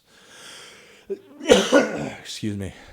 And again, going to leave it here. I apologize for some of the internet antics earlier with the internet connection being total shit, and I apologize to anybody whose super chat I missed and everything. But this has been a very good, long, satisfying, a very good, long, satisfying return. The Ben Shapiro question, I did 2 Ben Shapiro questions. Oh, yes. Somebody asked about that other question earlier. Yes. You're right. Yes, somebody asked this question over here. Let me get it back over here. Thank you. My bad if this is too heavy, but you're smart and I admire you. So what would be the best way to positively influence a young person who has been drawn into dangerous ideologies? My brother is 15 and a Ben Shapiro fan. I think I would just try to ask your brother questions and ask him what it is exactly he likes about Ben Shapiro and what it is he thinks makes sense according to Ben Shapiro's worldview.